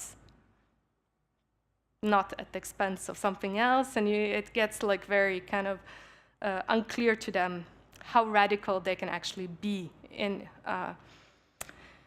pursuing better gender balance. And the second thing is a lack of knowledge, so often insecure about what right action is. And here we see that this kind of local knowledge making and having like a pragmatic approach to understanding the condition can actually lead them to take more action and feel more empowered to do so. And this also has to be done, especially in academia. I think business, they say it's a bit different because they're more used to top-level leadership, but I think also in business, actually including the employees in working with gender balance will actually make it more easy to also take some radical measures and to help understand that this is not gender balance for gender balance's sake, but also understand why this is why work on gender equality beyond this? It's not just to get the numbers to look good. And it's also important to get employees involved in order to avoid this kind of hidden leadership that at least we in our research have seen, is that some heads or deans do certain actions, but they try to hide them because they're afraid that it can lead to dissatisfaction from employees. But it also then limits the kind of long-term planning and more kind of sustainable change. And this, again, involving the employees in actually determining what the problems and solutions are, again, creates this kind of collective ownership. Some overtime. So we have this toolbox. We're now in the process of making it digital and more kind of approachable, but it's this general kind of recipe for starting with just mapping the situation, involving employees in the assessment of the situation, plan for change. I think Sonia had a lot of different measures. There are measures available, but you have to pick and choose and adapt them to where you want to implement them. The most common one are measures related to recruitment, career advancement, and work environment. Make someone responsible, so this expectation that it can, that everyone will just do it, it's not working. We see that those who succeed in gender balance change always have someone pulling for it. And then evaluating, making amendments and adaptations. That's what I had.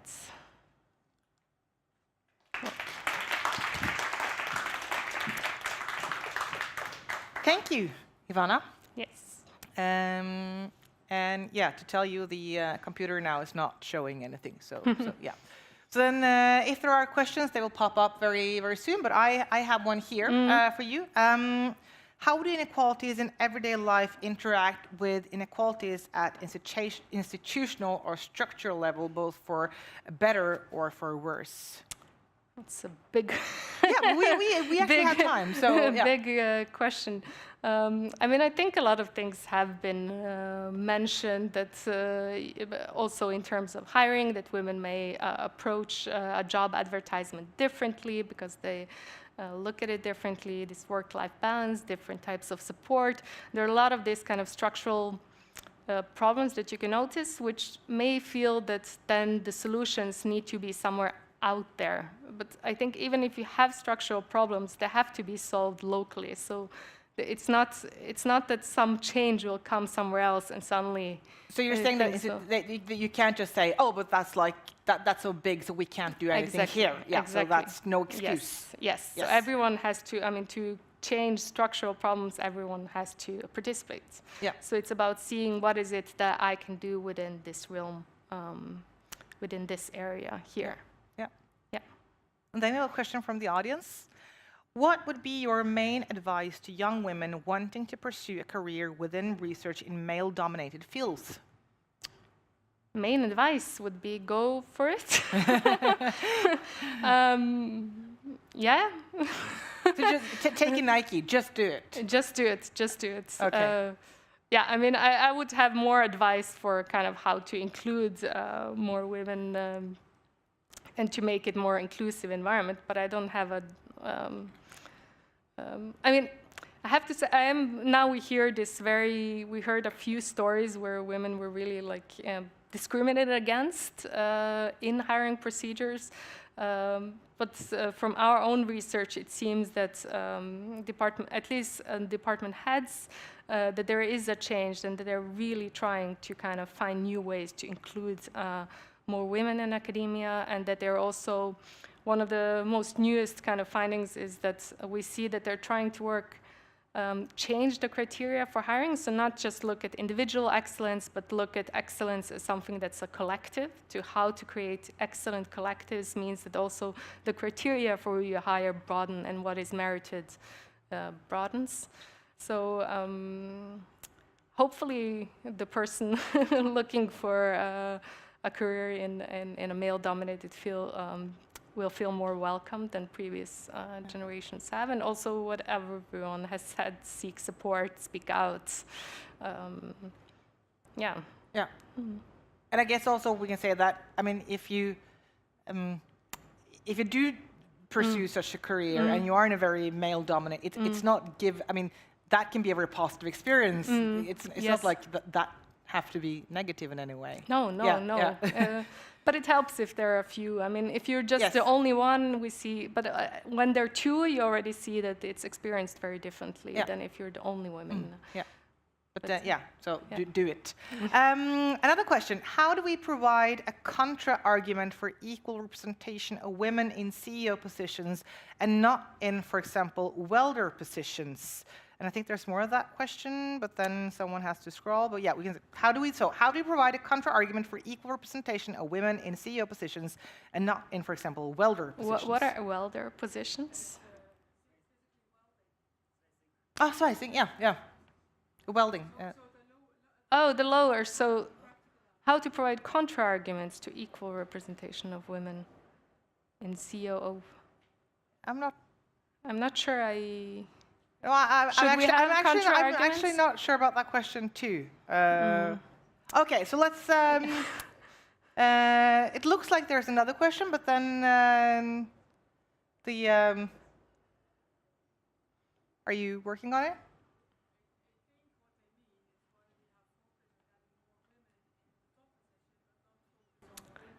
Like yes, laboratory, of course, yeah. like I think it has to be both. Yeah. I don't have a contraposition, just that it should be both. Yeah. Okay. How could we get more women and men to understand that it is the engineers who creates the future solutions? Yeah. Well, as a social scientist, I hope it's not the case that only engineers create future solutions, but I think it's been touched upon quite a bit now that a lot of it is about branding and about, I think it's really important to avoid stereotypes in branding. And there are different ways to actually promote it. So one is to go very NTNU, they've had campaigns that go very widely, so just make people aware that there is something like this type of education, or go target specific types of groups. So there are different strategies to both recruit and also remove certain barriers for recruiting more women. Yeah. Okay. So we all agree that women need to be included and lifted to a higher extent within the energy sector. But how do we accomplish this without creating an overburden or further pressure of responsibilities for women as they do, as they do most of the work on the private life? At least they do have a bigger burden there. And how do we accomplish this without adding to the flink pike syndrome, the good girl syndrome? How do you do that? I just think it's doing different things. So at least in academia, I don't know how it is in industry actually, is that women are now burdened with a lot of administrative tasks, a lot of committee work, and it needs to you need to have good leadership and good communication so that you don't, for example, if it is a PhD defense, that you don't only get the administrative role in such a committee, but actually someone who gets paid for the job, or who is an opponent or has a more active role. And then also removing other types of I think it's really important to have women represented in these committees, but then remove some other types of administrative work. Yeah, so they don't have to do more. It's not extra. Yeah. And of course, I think also been touched upon is having a flexible work life, or flexible working environments, promoting this. Some department heads really speak of creating a culture where there's understanding that people, not just women, but everyone is in different life situations at different times, to actually have a community of support that can then have different responsibilities, so not everyone has to do the same thing, the same amount of work. So you're not an individual in this thing, but you're actually working with a community that's much more dynamic, I think helps. And also, I don't know, at this recent event we had, then some of the women asked for courses in how to say no to things, like very practical courses, how to say no. No course. Or just how to say no, and to confidently say no. Yeah. To things, so you don't become the yes person that's gonna do everything, because. And did you give them such a course, or what did you? No, this was just a month ago. So it's hopefully there will be. I would like to participate in it. And also allowing. I personally think it's also about allowing for different profiles, so not everyone has to do everything, and also allowing people to, for example, be more interested in teaching, because it's usually said, you should, if you weren't teaching so much, then you would advance in the career, but this is actually what is keeping them in academia. So kind of finding, allowing for different types of way to inhabit the energy sector, I think would lead to more inclusion and more diversity. And I can also just add one thing that hasn't been said tonight, because this is also what our group is working a lot on. It's also about not only understanding what's excluding women from this sector, because there's a lot of research on why women are excluded, but also look at why women stay, or what are the inclusion factors. I think it's not always the same thing, like understanding the exclusion that leads to understanding what will include them. So also finding new ways and understanding what is it that actually brings people there, and then strengthening those. Yeah, that would be very interesting to hear more about, because I mean, when you say that's right. Very often the focus is why isn't it working? Why did people leave? And you know a lot about that, but then actually, why did they stay? Why did they come? Yes. So we've been talking about role models. Is at least one thing. Absolutely, role models, supportive working environment. Having leaders who recognize you. I mean, some of these scholarships, like giving financial resources and support.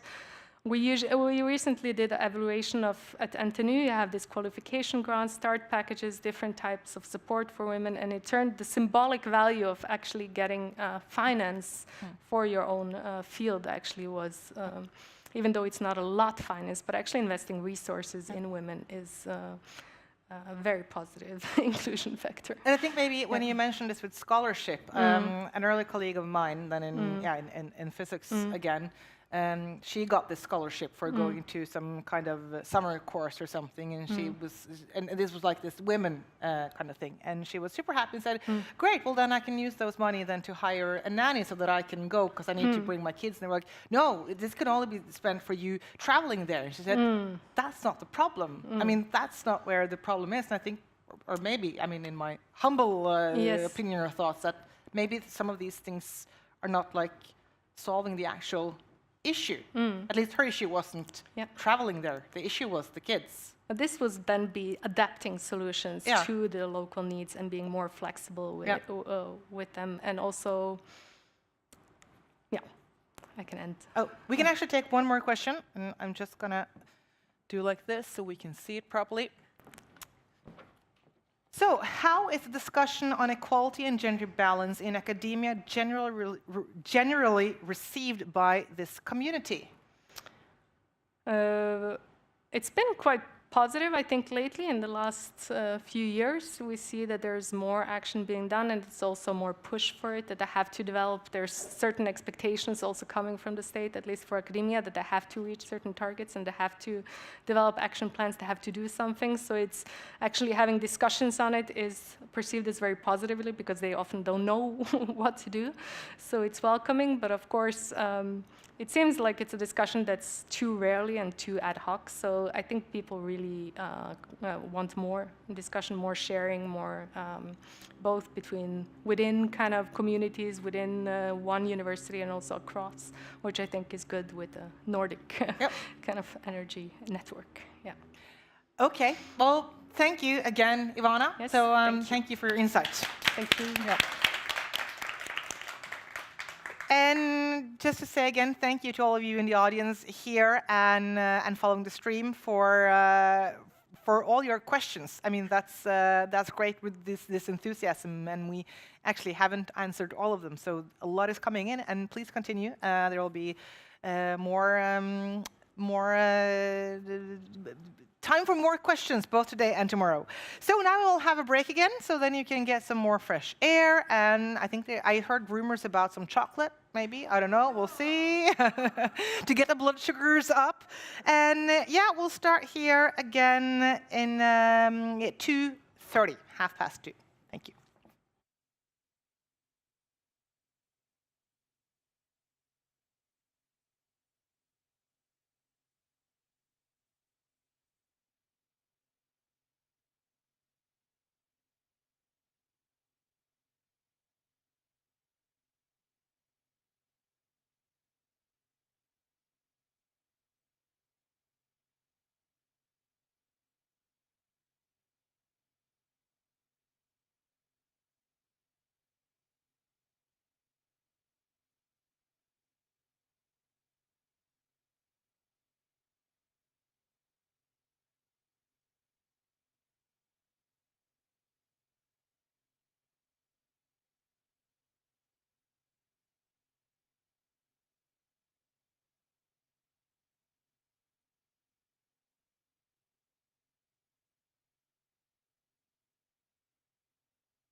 Hello. Then I think you all got some chocolate. I can see that there's also chocolate here out on the table, so that's good if your blood sugar is low or you just want chocolate, then you can you know what to do. So our next speaker is an executive vice president for people and sustainability at Statnett SF. She has a doctorate in strategy and organization from BI Norwegian Business School. So Anne Flagstad will present on diversity in Statnett. Anne is coming here, and the stage is yours. Thank you. Thank you for having me. I have a few slides with me, and I understand that Statnett has already taken a key role here with people in the panel and also people who has worked in Statnett before, Sonja. But as you heard, I also have a PhD from a very male-dominated subject. Actually, the second most male-dominated subject in the business school, finance, is where all the men are. In strategy, where I took my PhD, the rest of the men are. Right, this is 20 years ago, and now I see that the ladies, women, females are starting to dominate also the strategy area, which is good to see. I have been working 10 years in academia. I left academia for the reason that I didn't feel included. And that had nothing to do with my gender. It had to do with the being respected or included based on what I come with as a person, but also my professional background. And what is good about the business school, as opposed to many of the kind of more traditional subject-oriented universities, is that it's cross-functional, actually. But, and we also created, I'm thinking about some of the initiatives that Sonja and also the researcher from the Intercultural Institute talked about back 20 years ago. BI also worked with increasing the ratio of females. We were PhD students, very few of us, but very few of us also went to postdoc and then even professors. So female networks was established. And what happened is that that was called the network of witches, you know? So it didn't work, right? Because we were becoming a little club, you know, which didn't interact with on those arenas where we really had to be active to be able to be a more inclusive work environment, but also creating our careers. So I left academia, and I went to business. First, I started going to consultancy, which is also perceived to be a very harsh, male-dominated type of culture. It was heaven. Because the rules were transparent, you know? If we were able to get clients in, if we were able to give good value to your clients and money, then you were being promoted. So about the evaluation, you know, it was clear, transparent, and open what was actually the evaluation criteria. So it was heaven coming to management consulting, and even more heaven to come to big Norwegian companies. I have worked 15 years in Telenor, both in Norway and globally, as in HR top management positions, which is, based on the statistics, those 90% of the top management females that doesn't count, you know, which I strongly disagree on. Because if we didn't have females in those positions, gender would have been on the agenda in the same way. So in that regard, having females in top management is important, no matter what role it is. And then we can start working on having females also in the kind of the line organization. As in the team I come from now in Statnett, we have 60% female representation in the top management team, including HR, which is me, and sustainability, but also the grid. So it's a heavy, heavy, heavy positions. So, and I also can tell you, being part of top management teams in Norwegian companies for the last 15, 20 years, we have come a far way. And at least, especially the last 5 years, it's been a revolution in terms of focus on gender. So that is also worth mentioning. But I'm going to talk a little bit about Statnett.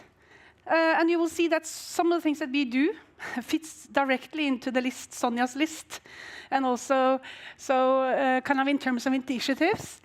And I think that the key takeaway for me now is that, first of all, there's no size that fits everybody. It needs to be insight-based. What are the key barriers? What are the key hinders in each and every context that actually would drive inclusion? But let's start with a kind of a philosophical or even a theoretical approach to diversity, because I want to talk about diversity, not necessarily only gender. Because diversity 1.0 is, for me, that you are respected and feel welcome and included, no matter what your gender is, but also age, cultural background, sexual orientation, disability. So for me, in one sense, gender is only a small part of a bigger picture. And I think that is extremely important, because otherwise we will lose out opportunities to actually drive also the gender agenda. So if we open up diversity not only to be about gender, but also about other kind of characteristics of people, we will also help gender balance. So diversity 1.0 is actually the starting point, and gender is one part of that. But in this perspective of diversity 2.0, as I call it, that is where you can come to a workplace and be respected for your personality. The way you are, the way you act, how you represent yourself. Take, for example, gender.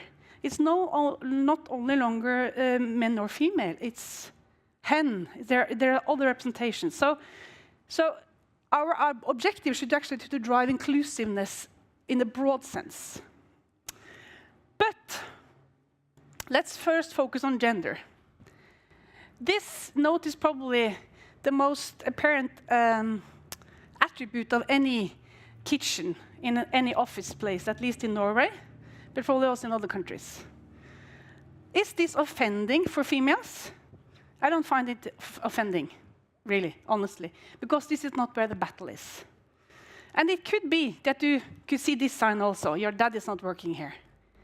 But my point is that the context in which these signs are, and the signals and the symbols they represent, is different from one workplace to another. When I worked in academia, I felt a little bit like this. When I came to heaven, meaning business, where you were respected for the things you bring to the table and your competence, not necessarily that you are marginalized, I didn't care about this. It wasn't offending for me at all. And in the workplace I'm working in now, it could say, dads, your dad is not working here. But when it comes to gender, gender is important, of course.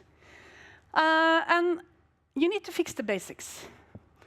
Sonja's list had a lot of the basics in it. And the good thing is that in Norway now, we have likestillingsrapportering by law every year, which means that all companies with more than 50 employees needs to report on an annual basis some of these parameters, but also how they work in a systematic way with gender balance and equality and inclusiveness, also on other aspects throughout the year. Plan, do, act, check methodology. In Sweden, they have reported on this for many years. This year, it was the first time that all companies in Norway had to do it in a more rigorous way. So when it comes to gender balance, or gender inclusiveness, of course you need to have the basics in place. There shouldn't be any illogical pay differences. There might be pay differences, but they need to be logical. They need to be defined by role, competency level, or tenure. But roles that can be compared should have the same pay. In our company, Statnett, We have a small percentage of pay difference that we need to look into, but I don't see any red flags. But the point is that we need to report on this every year. It's actually the best guarantee that we as a company and as an employer actually make sure that this is actually not a problem in Statnett. Glass ceiling. The glass ceiling is another thing which is also, of course, important to have a look at.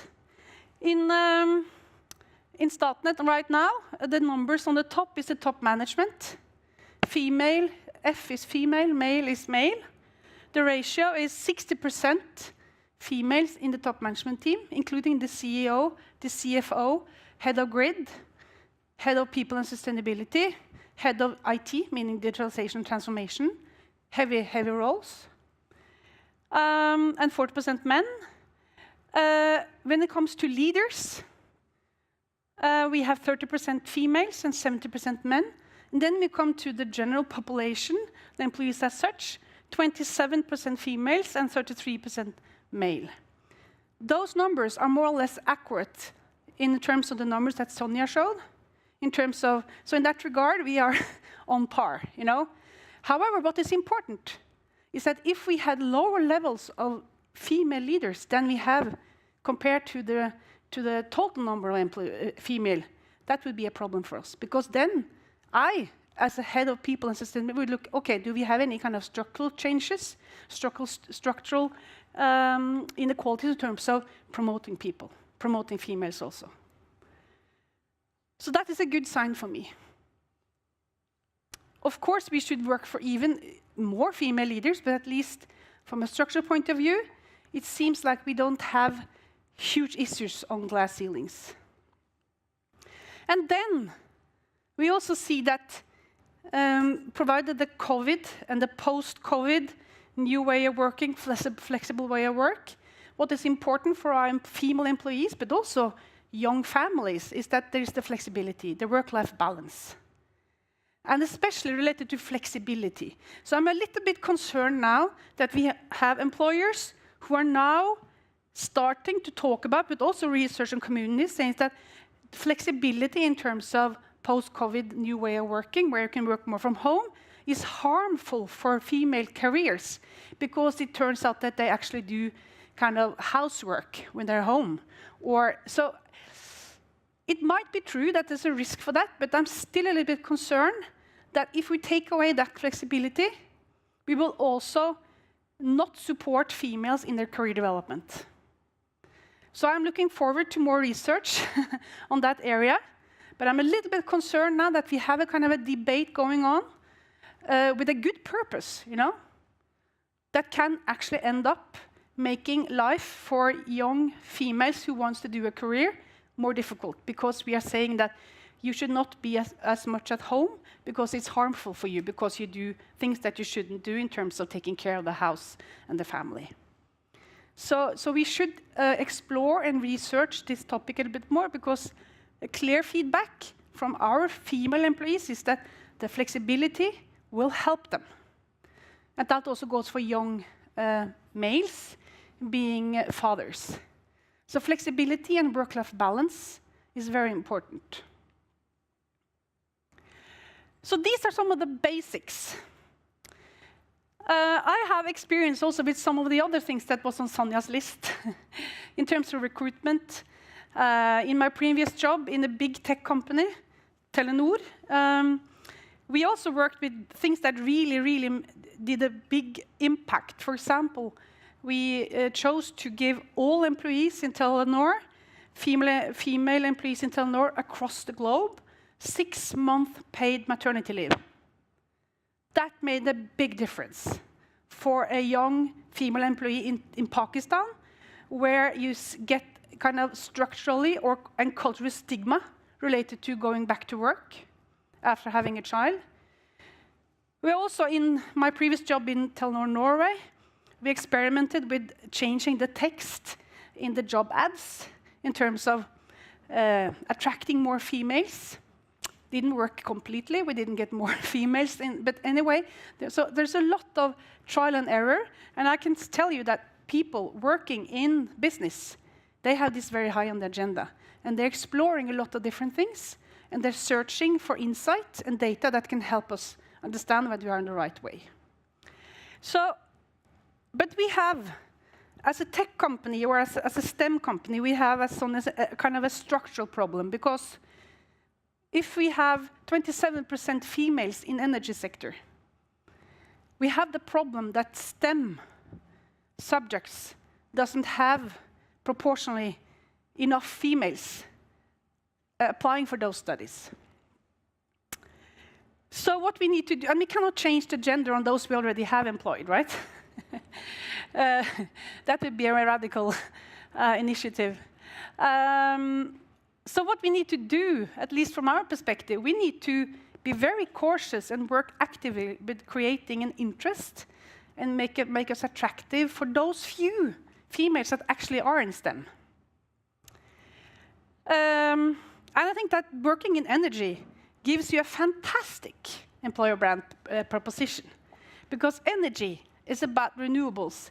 It's about critical infrastructure. It's about the future. The future is the future is electricity, and that goes very well with females, because we know that females are often, maybe more than men, and that might be not completely true, but more driven by purpose, right?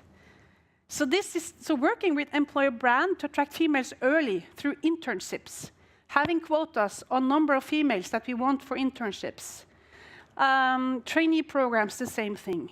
Look for diversity beyond gender also in the trainee programs. Get student part-timers in so that you get them early, get them interested in energy sector is very important. And that also goes because they will again create kind of the good circles among their peers, meaning other students that now hear about energy sector, get the purpose, and also they maybe can then attract new females into their own subjects at the university. So we need to work very, very good and take the opportunity with employer brand early in STEM. Then, another aspect is how to retain those females you have. The basic structures, equal pay, work-life balance, and no glass ceiling are hygiene factors. But also, utilize those internal development opportunities to retain those females you have. And that means a transparent and non-biased internal job market. In Statnett, we have approximately 50% of the positions are filled with internal candidates. That's a very strong position to have, because then you can actually create those career developments that females really appreciate. And it needs to be transparent and non-biased. Just the way we do when we do external recruitment, females need to understand and have a feeling that they are treated equally and fairly in a recruitment process, and that's no kind of face valued. It's kind of based on on what you actually know and what the role is required. And also, one thing that we are looking into to experiment with is because what we know from research that, and someone mentioned it here also, that females are, when they read a job ad, they see this Superman or Superwoman being described. And I am not a superwoman, I'm just a normal person, right? So I read this research article, I think it was from the US, from the health sector, that they had experimented with actually saying that we have these jobs available, and you had to say actively no to be a candidate. You shouldn't apply, but you by definition was a candidate for the job if you had the minimum requirements. Meaning, the hypothesis is then that more females will say yes because they do not kind of voluntarily raise their hand, but they're pushed into it, right? So that is an interesting approach. We haven't done it yet, but we're looking into maybe in some pockets that we can try to experiment with that. We need supportive leaders. That goes for male and females also. We need people who are interested in developing people. We need leaders that can see opportunities, that expose you. We have the 3 E's in learning and development: exposure, education, and experience. We know that the best training you can get is on the job by switching tasks and jobs. Having leaders that see opportunities, that nurture you, that asks you to take opportunities is very important. And also active encouragement. Have a culture of that being curious, leaning in, trying new stuff, make it safe. Females do not like to not succeed. They do not like to let people down. So we need to have a culture where people actually are reaching out and trying new opportunities without being 110% sure that they will accomplish it. We are not superwomen and supermen. We are normal people. And we need to have a culture where actually that is part of the culture. We will learn, we will try out new stuff, and that's the whole point. So, structure is only hygiene. There's a lot of structural kind of elements that you can have in place. They are, in my view, hygiene. Important, but they are hygiene. Culture is really what accelerates it. And then there's a big philosophical discussion, whether mindset, values, attitude actually is required to see actions, or whether actually actions can create attitude and mindset and values. I strongly believe that we need to go both ways, because if we are going to sit and wait for everybody to agree, everybody to have the right mindset, it will take too much long time. So we need to experiment, test out, find solutions which are adapted to the real context. Ask females, ask males, what are the key barriers? What are the concrete problems we need to solve for you to actually accelerate? And that means that I believe that there's a lot of attitude and mindset and values that is actually created when you experience something. The value of experiencing something from an action is very, very, very strong when it comes to also creating the mindset that you need. And that goes for individuals, but also for organizations and cultures as such. And of course, it's also about diversity awareness, consciousness, understanding, and diversity skills. You can be trained to a certain degree in being more open and inclusive. We have an example now where we see that people do not necessarily correspond to either female or male, but other kind of representations of gender. We will have a training now during Pride with people about rosa kompetanse, how people and how we as a community and how we as colleagues can actually be more inclusive in terms of people who do not necessarily see themselves as male or female. So we can train people, we can talk about it, we can drive understanding, but we also need to do actions, because I think that also creates the right attitude and the values. So the ultimate goal for us is actually diversity 2.0. It's not only about cultural background, gender, sexual orientation. It's about being actually respected for the one that you actually are as a person, no matter how you define yourself. I Statnett har vi plass til hele deg. So that's my, and why? Because it's good. It's actually good for business. It's the best thing we can do for business. It's the best thing we can do for society and also humanity. So that was my 15 minutes. I don't know how I'm on time, but...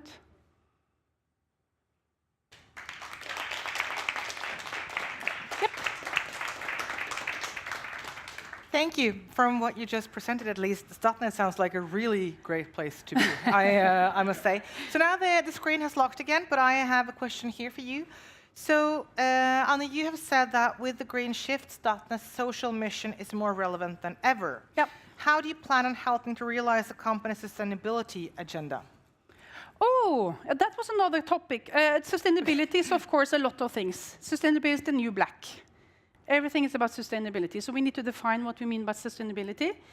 And in my view, and in Statnett's view, we have three definitions. It's social, sustainability, which is human rights, inclusion, diversity. It's about nature and climate, and also about economic, in terms of circular economy. And when it comes to social sustainability, which is actually what we talk about now here, is that I think that the number of requirements, laws, forskrifter,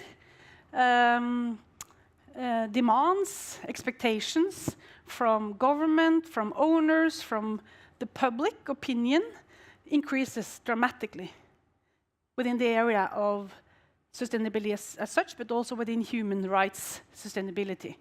So we as a company, but not only we, all companies need to really step up. We cannot no longer say that we do things that we don't do. We cannot greenwash. We cannot diversity wash any longer because we will be scrutinized. Yeah.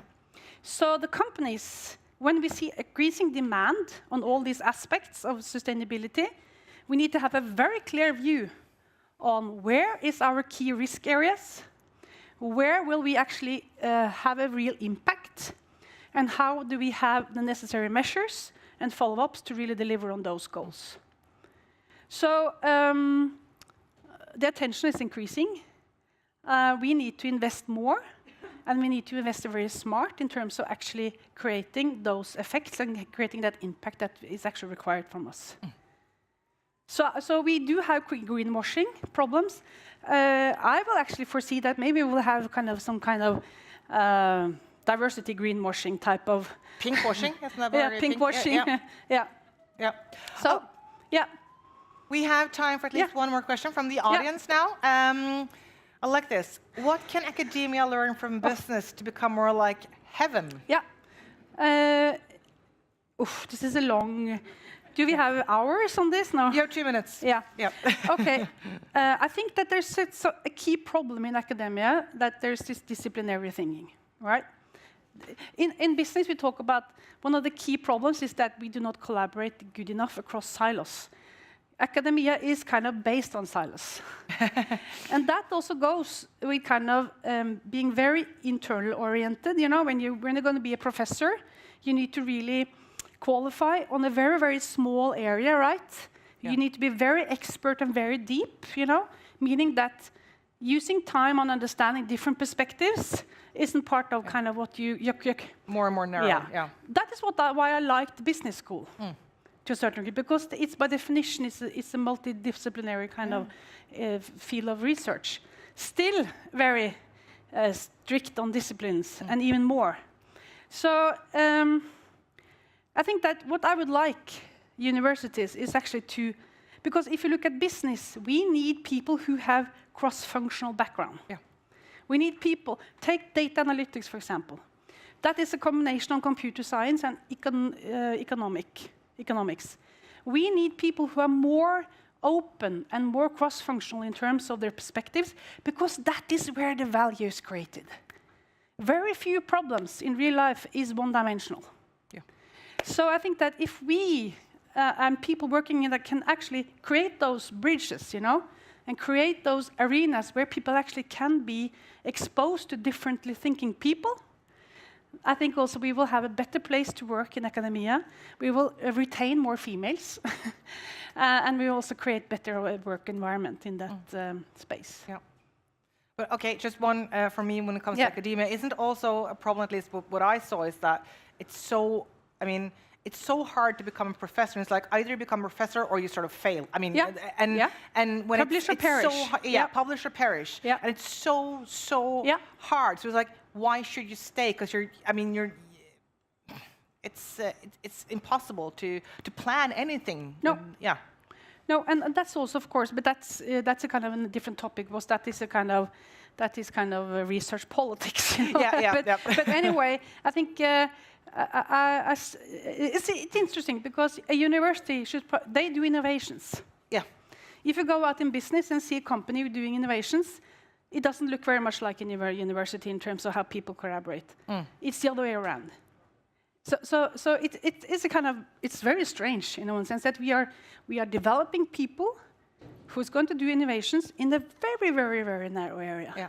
Whereas in real life, And when I came to business, I was asked, okay, I didn't meet people looking for things which was wrong with my research or wrong with how I approach things. They were more curious. Okay, what can you contribute with? Yeah. Oh, interesting. That's nice. So it was an epiphany. Wow. Yeah. People are not looking for kind of getting your knives in the back here. You know, how can you contribute to solving this concrete problem? So it's something about the culture. Yeah. I'm sorry, I have to, we're on overtime now. I mean, we could have been, this is very, very interesting, but I just have to say thank you again, Anne. So, So Anne now provided us with a perspective from public organization level. And next up, we will look at the innovation and entrepreneurial ecosystem to learn about an initiative to increase diversity within this sector on a Nordic level. And we will hear from two speakers now. Trine Moa is Senior Advisor Innovation Strategy and Governance at Nordic Innovation. She is an innovation strategist working on strategies for system innovation to push the transition to a sustainable future.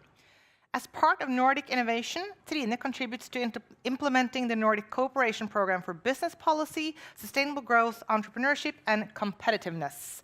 And we will hear from Hege Guttormsen, who is a consultant at Nordic Innovation. Her focus areas include circular business models, mobility and connectivity, as well as the Nordic Innovation Diversity Task Force. And together, Hege and Trine will present Nordic Innovation Diversity Task Force. Please come up on stage.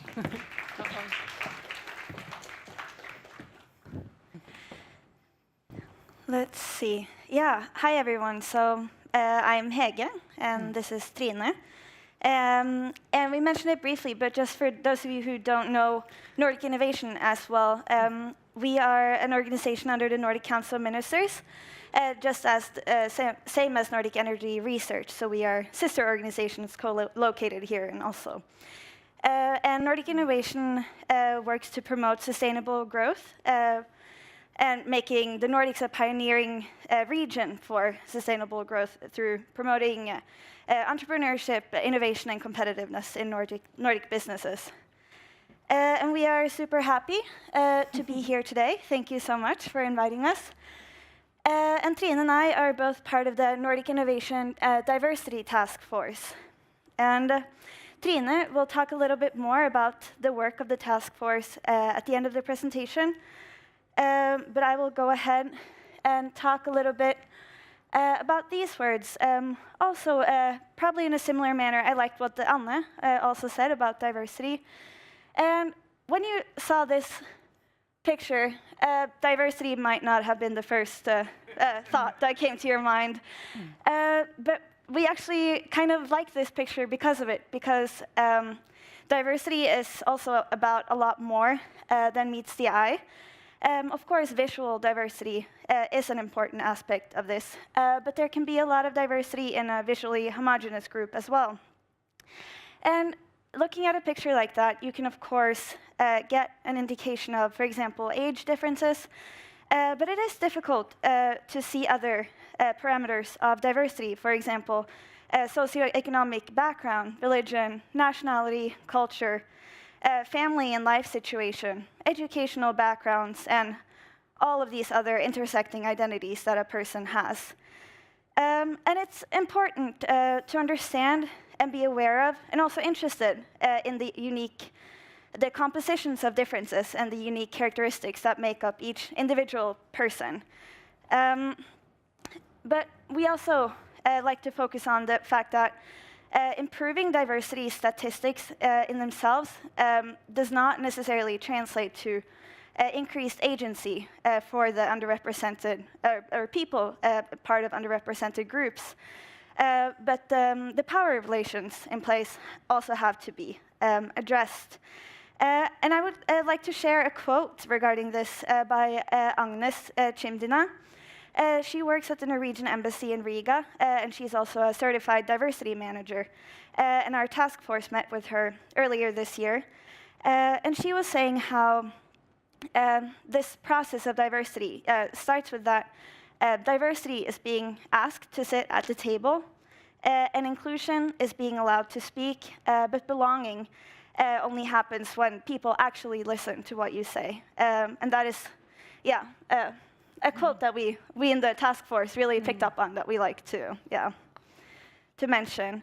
Although the Nordics are typically known for their gender, that they've come quite a far way in terms of gender equality, women's labor force participation, and we continuously rank pretty high on, for example, the Global Gender Gap Index and other similar rankings.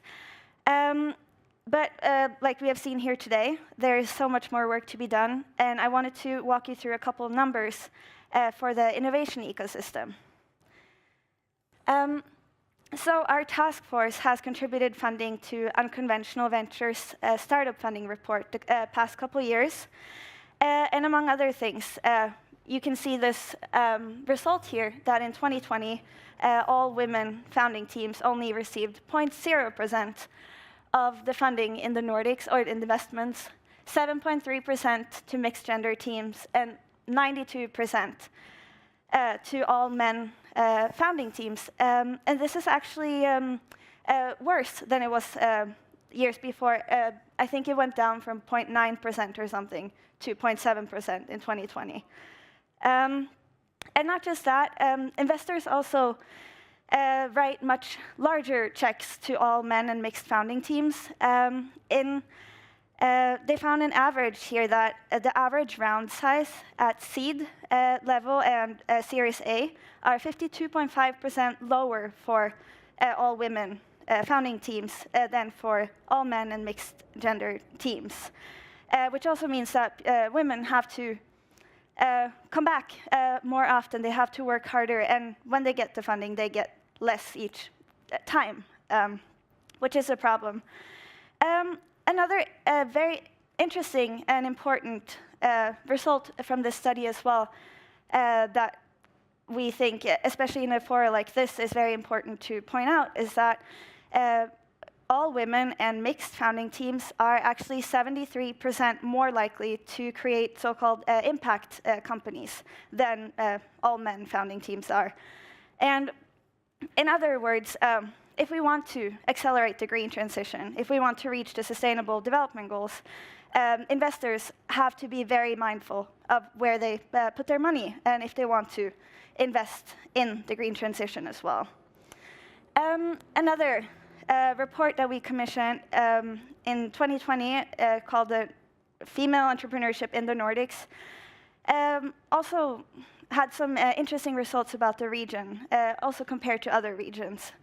It showed that there are large and persisting differences in the entrepreneurial activity between men and women in the Nordics, and that women, on average, there are fewer women in the Nordics that become entrepreneurs than the EU average.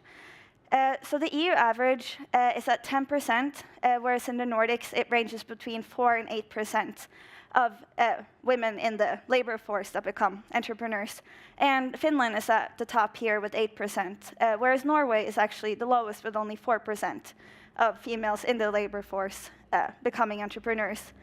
And in comparison to men, the EU average is at 18%, and in the Nordics it ranges between 9 and 17%. And all these numbers that we have presented here, they're low and they're bad, but they're not unique to the Nordics. But what might be a little bit more surprising is also that these numbers are the same or worse in the Nordics than in countries who have lower gender equality in general. So we see here that within the innovation ecosystem, Norway is lagging, or the Nordics are lagging behind. And with entrepreneurship also being considered one of the key drivers of economic growth, we are missing out on huge opportunities for value creation through the lack of diversity. We are losing out on innovation potential and talents, and we fail to understand our target groups. We also fail to understand the needs of the market and the users, and like I mentioned, the importance of diversity when it comes to sustainable impact. And we are, of course, here today because we all know about these issues, and there is a lot of work to be done. But although I started this presentation on kind of a pessimistic note with all these numbers, I want to emphasize that this task force of ours is optimistic about change, and we want to use the avenues and the channels where change and impact is possible. So yeah, I will hand it over to Trine, and she will talk you through a little bit more about how we work and what we do at the task force. Yes, so even though we see a great focus on diversity at the moment, and there's a lot of actors, such as here today, working on this change, the numbers are not changing, and that's why we see there is a need for a system change in the innovation funding and an ecosystem. So that's the reason why in 2018 Nordic Innovation launched the initiative Nordic Female Entrepreneurship with the objective to create Nordic synergies and learning to contribute to a more gender equal innovation ecosystem. And this developed further in 2019 to our Nordic Innovation Diversity Task Force, which consists of experts in entrepreneurship and members from the Nordic innovation agencies, together with Nordic Innovation. And our focus is on deepening the understanding and spreading awareness and creating actions towards a more inclusive and equal funding ecosystem. And this includes, amongst others, identifying obstacles, learn from other countries' initiatives, best practices, identifying measures that can be implemented at a Nordic level, as well as initiating discussions on how to move forward. But I think, just to get into a little bit more in detail what we actually do, we now have 4 work areas on all levels in the system. And these include, for example, knowledge transfer. Here we stimulate learning through mutual learnings within the task force with the aim to strengthen their own organization strategies. For a lot of our members from the innovation organizations, there is a very different maturity level on how they tackle diversity issues. For some, there is a lot of focus on mainstreaming, but for others there might be one person trying to change the whole organization's focus on diversity. So I think for our members it's important just to have this network where you can discuss and learn from each other and also get more motivation and inspiration. We also initiate a lot of analysis because we still think it's important to be aware of the numbers. And Hege has already mentioned our 2020 report on the Nordic female entrepreneurship landscape. And also we have been supporting the unconventional ventures startup funding reports, which you both have seen. And they don't only help us define relevant actions and create awareness, but they also help us in the dialogue with, for example, on the policy level. And we try to engage more in the policy making by enable this policy dialogue on emerging issues, and also being part of policy dialogues and briefs with institutions such as the European Innovation Council, for example. And as such, we also have members from the Nordic Council of Ministers Secretariat in Copenhagen to help us put more emphasis on this work. And for example, I can mention one initiative, which is the Green and Gender Equal Nordic Region Commitment by the Nordic Council of Ministers. And this initiative is based on a study that shows that when it comes to interconnections between climate actions and gender equality, climate policies have been lacking sufficient and actionable gender equality insights, and that the gender perspective must be embedded in climate action to strengthen the effectiveness of green transition initiatives. And for here, we think it's in particular important the work of the Nordic Innovation Task Force. And also engagement. I think that's extremely important for us also to stay relevant, to engage with the ecosystem of actors working on diversity issues in the Nordics. And we also have been, like you can see here in Tactile in Riga. No, sorry, that was the previous one. No, where is it? Yeah, Picture, here. yeah. Sorry. This is one event that we participated in, and we're also participating in other events. But I think it's also the support we're given to actors, for example, having mentoring programs. And I think, yeah. But this is obviously work in progress, and I think it's important for us to constantly engage. And that's why we also want people to go into our website and read about our initiatives, and also feel free to contact any of our members, whether you have like national initiatives that you think could be of interest, or if you have an idea for a Nordic initiative. So you can contact both our national members, or you can contact Hege or I, and also you will find the reports on the website with all the numbers, which I think is really worth looking into. And also the Nordic Female Entrepreneurship 2020 report would also have a bit more analysis behind the numbers and why we think they look like this and what are the recommendations further. Yes. Great. Yes, thank you. So first question from the audience is, where do we start to engage more girls or women in entrepreneurship?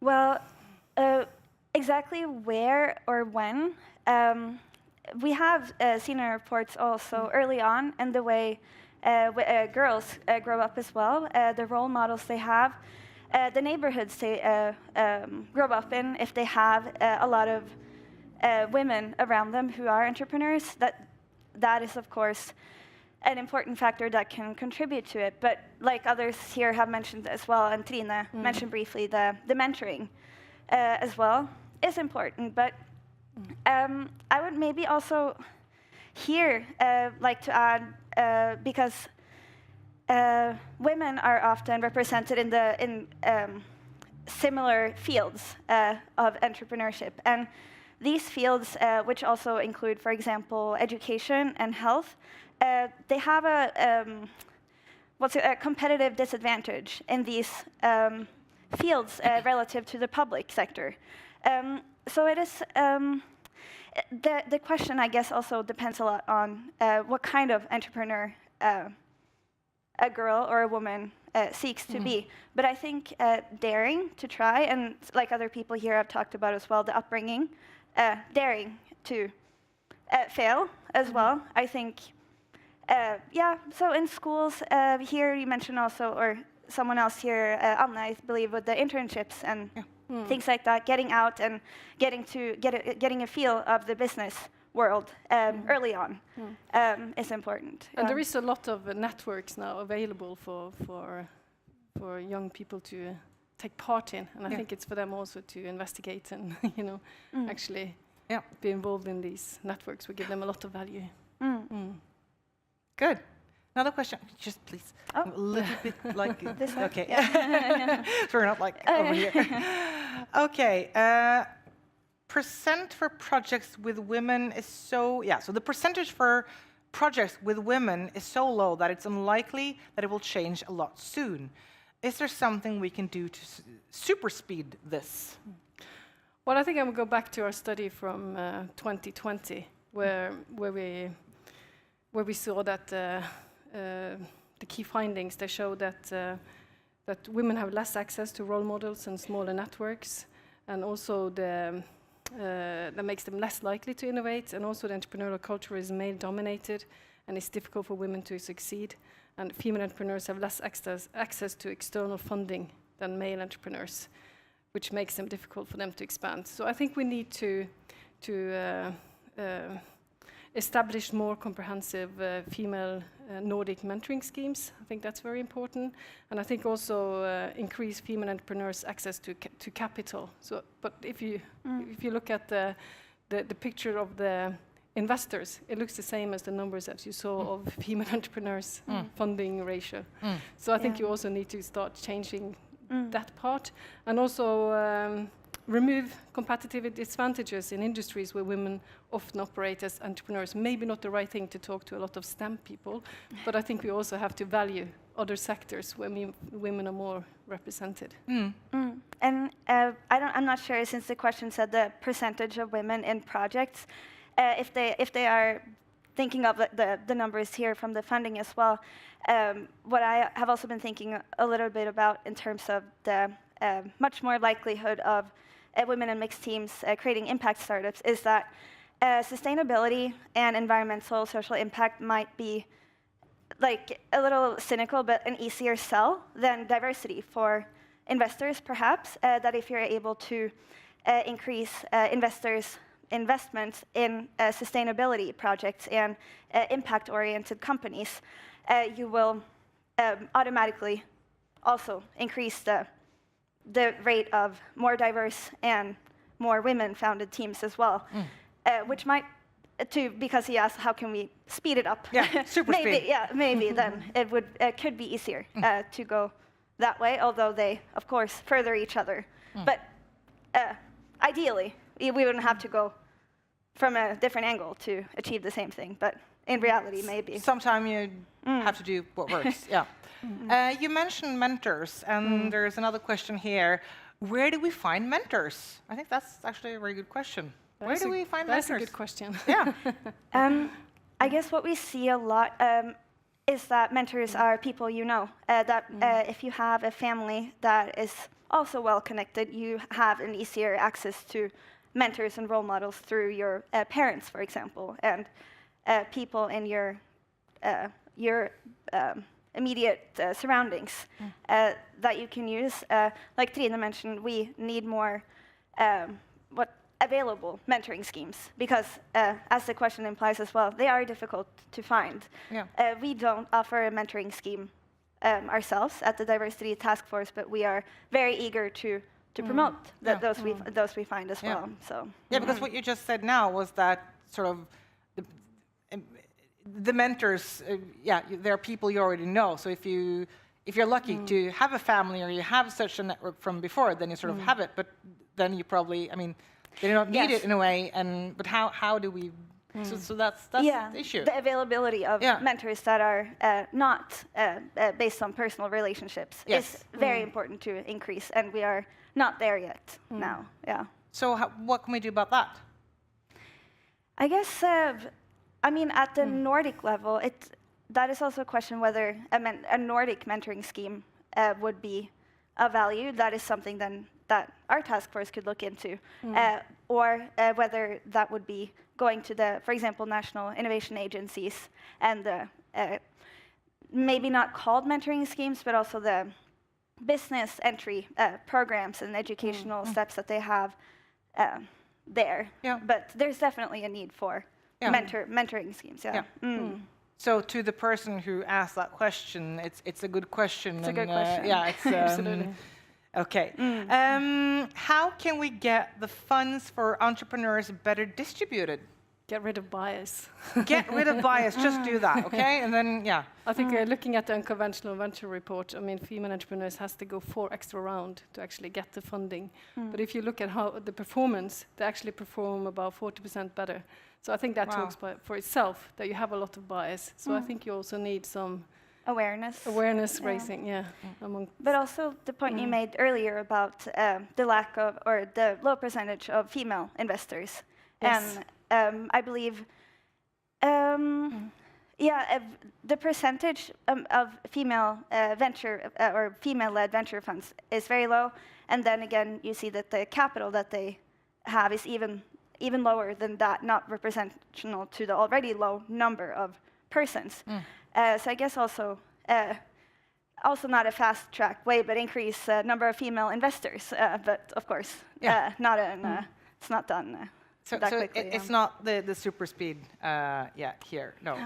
No, but we're trying to get there. Working on it. Get rid of bias. I guess that sort of sums everything up in a way. How to get my male colleagues interested in joining the network and engaging in equality issues? I like that question because as we had in the panel discussions, as Anders said, that we need to have not the female or the male networks, but together. So yeah, so how to, the question is gone, but how to get also the male colleagues interested in this, so we do it together. Well, I think the awareness part is really important here as well, that men also see the value of working with diversity and gender equality, that it's good for business. Like Anna said, it's good for the environment, it's good for our social surroundings. And if we can all agree on that. But that also goes back to perhaps, someone mentioned it a little bit too, how it's easy that it becomes like a women's domain if it's an issue of equality. And I think the same, not yet, but we should be also mindful of, for example, in terms of sustainability. As we see, there are more women as well, and we saw it. We had our Nordic Circular Economy Summit last year, where women were also overrepresented. And I think it's one should be careful to equate women and sustainability. That we don't want a specific field to become a woman's domain. We want the men on board, and we would love men in our task force as well. We haven't had the interest yet either. So we are also working on that, creating that interest.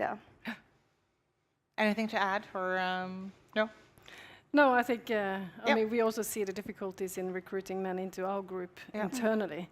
Because and we also see that in the innovation organizations. But I think it's what Hege says, that you need to understand the value also from a male perspective. Great. I think that was a lot of questions and what we had time for. So thank you again, Trine and Hege. Thank you. Thank you. Yeah, there. So our next speaker is Nina Hellum. She is a senior social scientist at Norwegian Defence Research Establishment. And Nina's expertise and skills include social anthropology, Russian, gender research, foreign policy, security policy, military deception, influence operations, social media, and human factors. So that's quite a nice CV there. So Nina, you will present on influencing culture, behavior, and mindset. Actions speak louder than words. Yeah, well, thank you, Sunniva. I'm getting a bit tired now. How about you? Are you still awake? I feel there's so very good chocolate. Yeah, there's so much information here. I feel my head is full of information now, and I want to answer and ask a lot of people. So, but I'll try and stick to my own lecture here. So which one? The one that says next, probably. Yeah. There we are. So she said a bit about my background. Being a social anthropology, that's made what I've been doing for the last 14 years is I go into the military and I stay with soldiers in the barracks or in ships, which I did in January last year. So I stay with the soldiers and live with them in the barracks. I eat with them. I don't sleep with them, but I sleep at the same place. I do interviews, which I tape, and I listen to them later, and we transcribe them, and I analyze them, and I try to put them in a certain context. So, and what we do as social anthropologists is we try to see things from the emic perspective, which is the native's point of view, which means that we try to use their words to explain certain phenomena, not which is an ethic perspective, which means that it's from my point of view as a professional, where I will use different words to analyze something. Excuse me. So I will come back to that later, why that emic and ethic perspectives are important. So, and we did research. In 2006, the Norwegian government and also the Minister of Defense decided to, they wanted proper research, not just like what we call synsing. They didn't just want like popular opinions about gender issues. They really wanted to increase the percentage of women in the military, Norwegian military, and they wanted proper research to see how that would come about. So we started in 2008 with a research project called Forskning på årskull, which means we did research on cohorts to see how it was with gender issues and how to better it. And Okay, so when we started in 2008, I think conscripts, that means the soldiers in mandatory military service, which are young, you know, from 18 to 22 about. I think the percentage of women amongst them were about 8% when we started in 2008, and now, last year, it was 34.5. So some things have helped, though, and I'll tell you why. In 2009, the Norwegian government, again, they decided that we have something called session, which is a day that you have to come.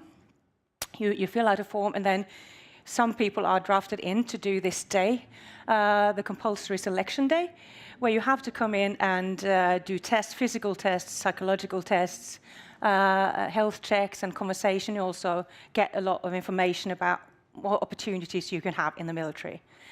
And in 2009 and 2010, they decided now it's going to be gender neutral, this information day or compulsory selection day. That meant that female conscript or female perspectives also had to come in. So young girls, well, 18, 19, they also had to come in and do these tests, which meant that for the first time they were actually forced to be thinking about, is the military something for me? Is this something I can do? Is that interesting to me? Do I have any prospects in that? What career could that be something? So that was the first time. So the conscript period was still, the military service was still only for men. Well, not only for men, mandatory only for men. It was optional for women still. But they were forced for the first time to reflect upon the idea of being a soldier or going into the military, which actually increased, not a huge number, but increased the percentage of women quite a bit. I don't remember the numbers, but it did a bit for the next couple of years. And then in 2016, well, the Norwegian government actually decided in 2014, and they implemented in 2015, but the first people coming in to the military was in 2016, when they decided that we would have gender-neutral conscription in Norway. So that we do have gender-neutral conscription today. That means that it's mandatory for both men and women, and also other genders, they can be drafted into military service. So that means, but still we do have, of a cohort of about 60,000, we have about 10,000 conscripts. So that means that more than 50,000 are not going into military service, which makes it quite sought after, actually. So in 2022, we did this gender research till about 2018, and I will tell you I do a bit of other kind of research now. But since I'm still out there with staying with the soldiers, like this year and stuff, I still notice what happens in the military, and I see that there's a lot of female soldiers everywhere, and it's not an anomaly, and people are not talking about it as an anomaly. It seems like the military culture also envelopes female soldiers.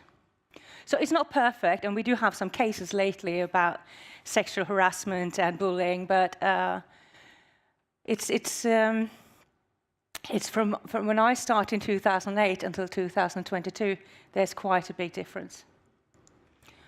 So, and we do have military disciplines when it comes to influencing behavior and influencing mindsets. Like PSYOPs, which stands for, I don't know if you know, like military abbreviations, but it stands for psychological operations. And then we have MILDEC, which means military deception.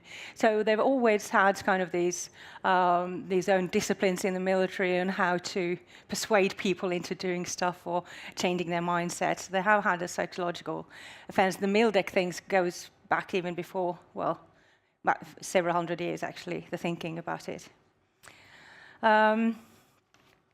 So influencing behavior is quite difficult, and we do have a research project at FFI now, which is called C-SPY, which means Cybersocial Propaganda and Influence, and where we actually do research and watch how influence operations are done, especially in social media, which you can only imagine is quite a big task at the moment.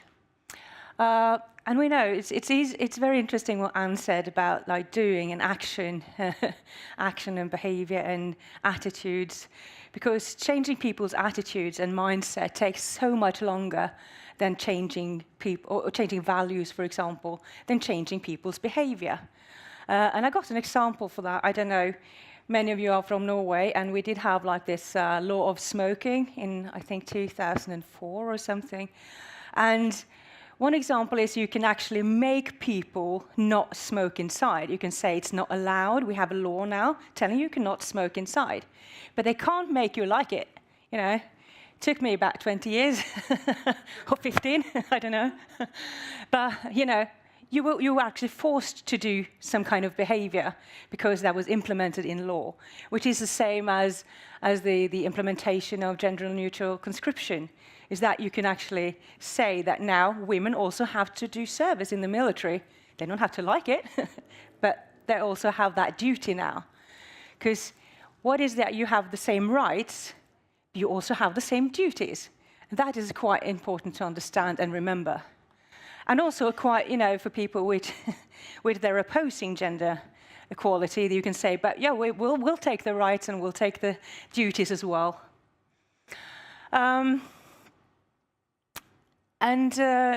Changing attitudes, it takes a very long time normally. And you can see now it's all this research being done on fake news and disinformation and all this new landscape we have here on the internet, online, the digital influence. But it takes a bit of time to change people's values and mindset. But changing people's actions, you can actually force that through sometimes, which is easier. It's what they did in the military. They forced through some kind of laws. They forced people to do things in a certain way. And then over time, the attitude, the mindset will seep into the culture, hopefully. It did here, most of the time. And of course, leaders, I think I might come back to that later, but leaders are really key. Leaders are so important because people are looking at what they're saying, but they're also looking at what they do. So you can't say, that's why, you know, I think the headline of my talk was actions speak louder than words. And that is a very good reminder for leaders, because leaders can have these party toasts and, oh, we're going to do this and we're going to do that. But when you don't see that action happening, sometimes it feels quite demoralizing, and people get demoralized and maybe they quit or they don't, you know, enjoy themselves in the organization and the workplace. So what they do is actually very important, that they put their money where their mouth is, really. And also that they find out how to do it, like attending things like this. I think using the toolkit you mentioned would be excellent. All the things and the things you mentioned. I think that would be, they need to know these things. So information is key also for leaders. And leaders have quite enormous impact. They decide. One thing is the military, where they can decide almost everything about the soldier, what they're going to do, when they're going to sleep, when they're going to eat and everything. But also in a workplace, they have such tremendous power in telling you who gets to do what, who gets to get this task, who will get the most salary, who will get, you know, the more influential role in the group, for example, who will lead different groups at the workplace. And also just small things, like I'm both an anthropologist and a Gestalt therapist, which means I like to monitor and watch and analyze people's behavior, what they do, actually, what kind of physically things they do. Which is interesting to watch leaders, because they might say one thing and they might do another, but also the level of awareness they need to have when they're in amongst people. Because what you do, if I say to you, I sit next to you at lunch and I talk to you for half an hour and I don't talk to anyone else, she's my favorite, right? And these things are not just subtle signals, they say a lot and people interpret them very, very highly. So it's very important how to, you know, if you're just like, you're out with the lads and you're kind of talking like the lads, that gives quite a strong signal. So it's very important to, and I think sometimes they're not aware of it. So awareness, just to be aware, oh, my actions are actually, having an effect on people. That is really important. What I've seen, like these pictures here, well, the two of them with food of that, they're actually from a unit in the air defense, where they had an experiment with 50-50 men and women. And what was interesting there, one of the findings from that study was actually that being together, they've been exposed, and they stay in the same rooms. They have gender-mixed rooms in the military, most of the places now in Norway. And the gender-mixed rooms actually means that exposure towards each other makes them more tolerant towards each other, normally. And romantic relationships, well, it happens. Sex normally just happens when they're drunk outside camp. So, because I've gotten so many questions about it, won't there be orgies and stuff? It is 50-50, and they stay together, and teenage pregnancies and stuff. And then it comes down to culture as well, because in Norwegian culture, I think most young men and women, they expect to be treated equally. They expect to be, gender mixed in most things. Like the last day I was in recruit camp last year, and they have even gender-mixed toilets, so gender-neutral toilets. The showers are separate, and of course, if you play on different, like Anne mentioned, if you're going into more transgender issues, for example, if everything's gender-neutral, then who cares? It's much easier to implement. So that's quite different, important as well. And of course, it's been mentioned before here, as you mentioned as well, different groups are influenced in different ways. So it's not like one size fits all. So many of the research findings that we had through the years, and I've been asked, do you recommend this or that? It's like, I don't know.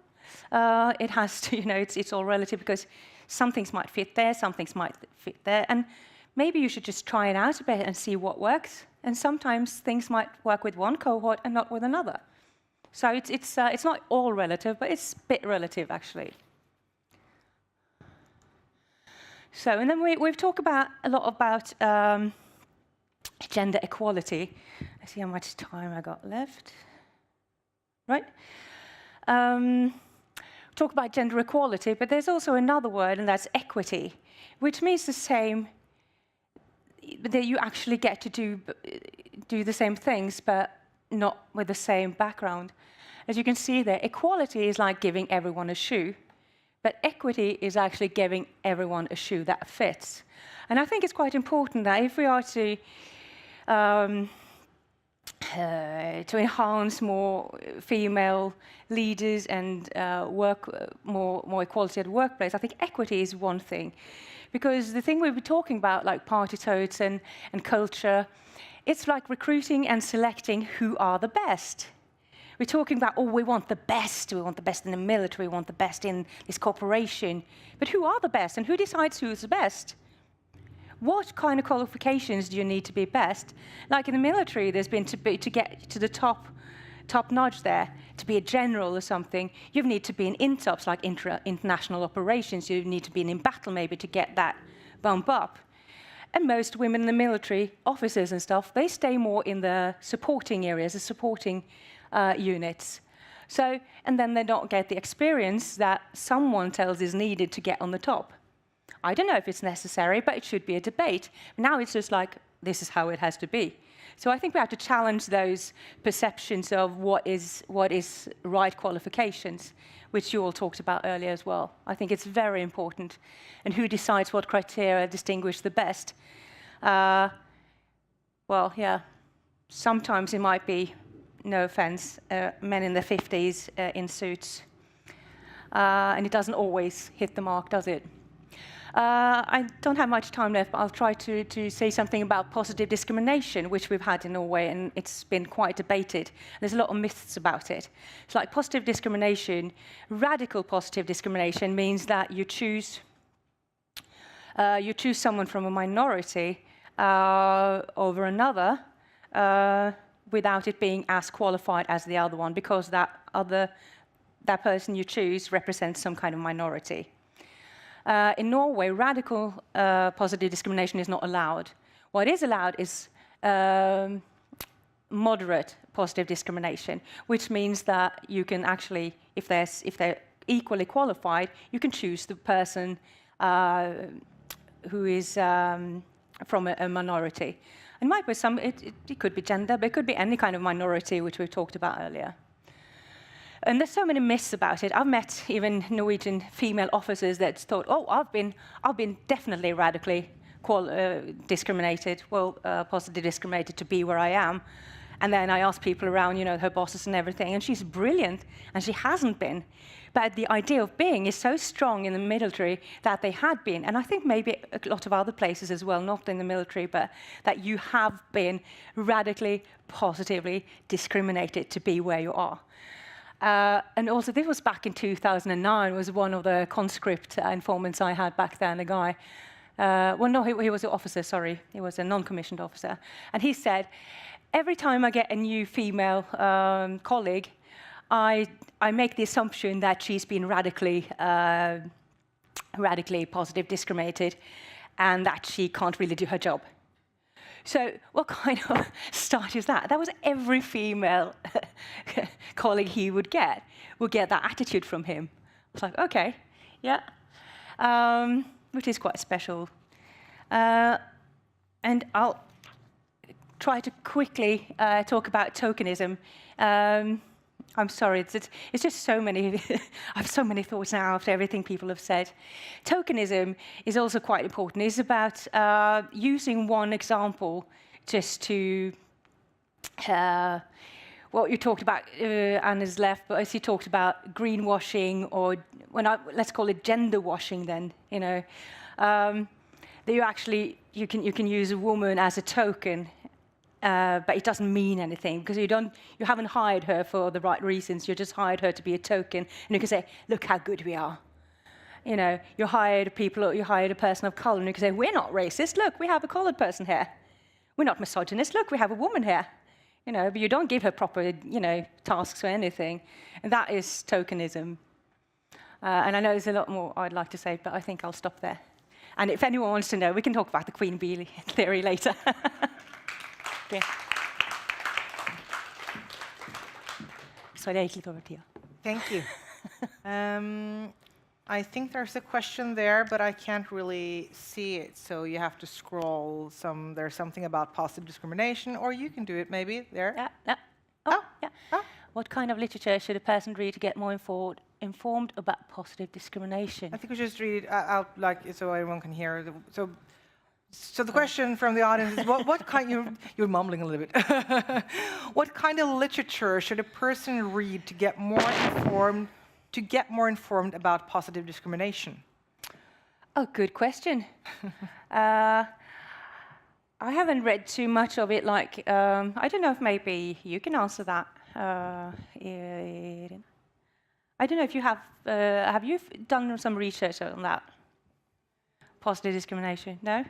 Because I haven't seen too much research on it. I think what I've had on it is normally official documents from the Norwegian government, for example. There've been a couple of court cases in Norway about this. One in the military, actually, about a female. She was hired to be what's called the dean of the military officers' school, and there was a guy who thought, I could do this better, and I was better. So he sued, and said, I deserve this better. And he actually lost. But it's been a bit debate about people about this. But he meant that she was radically positive discriminated.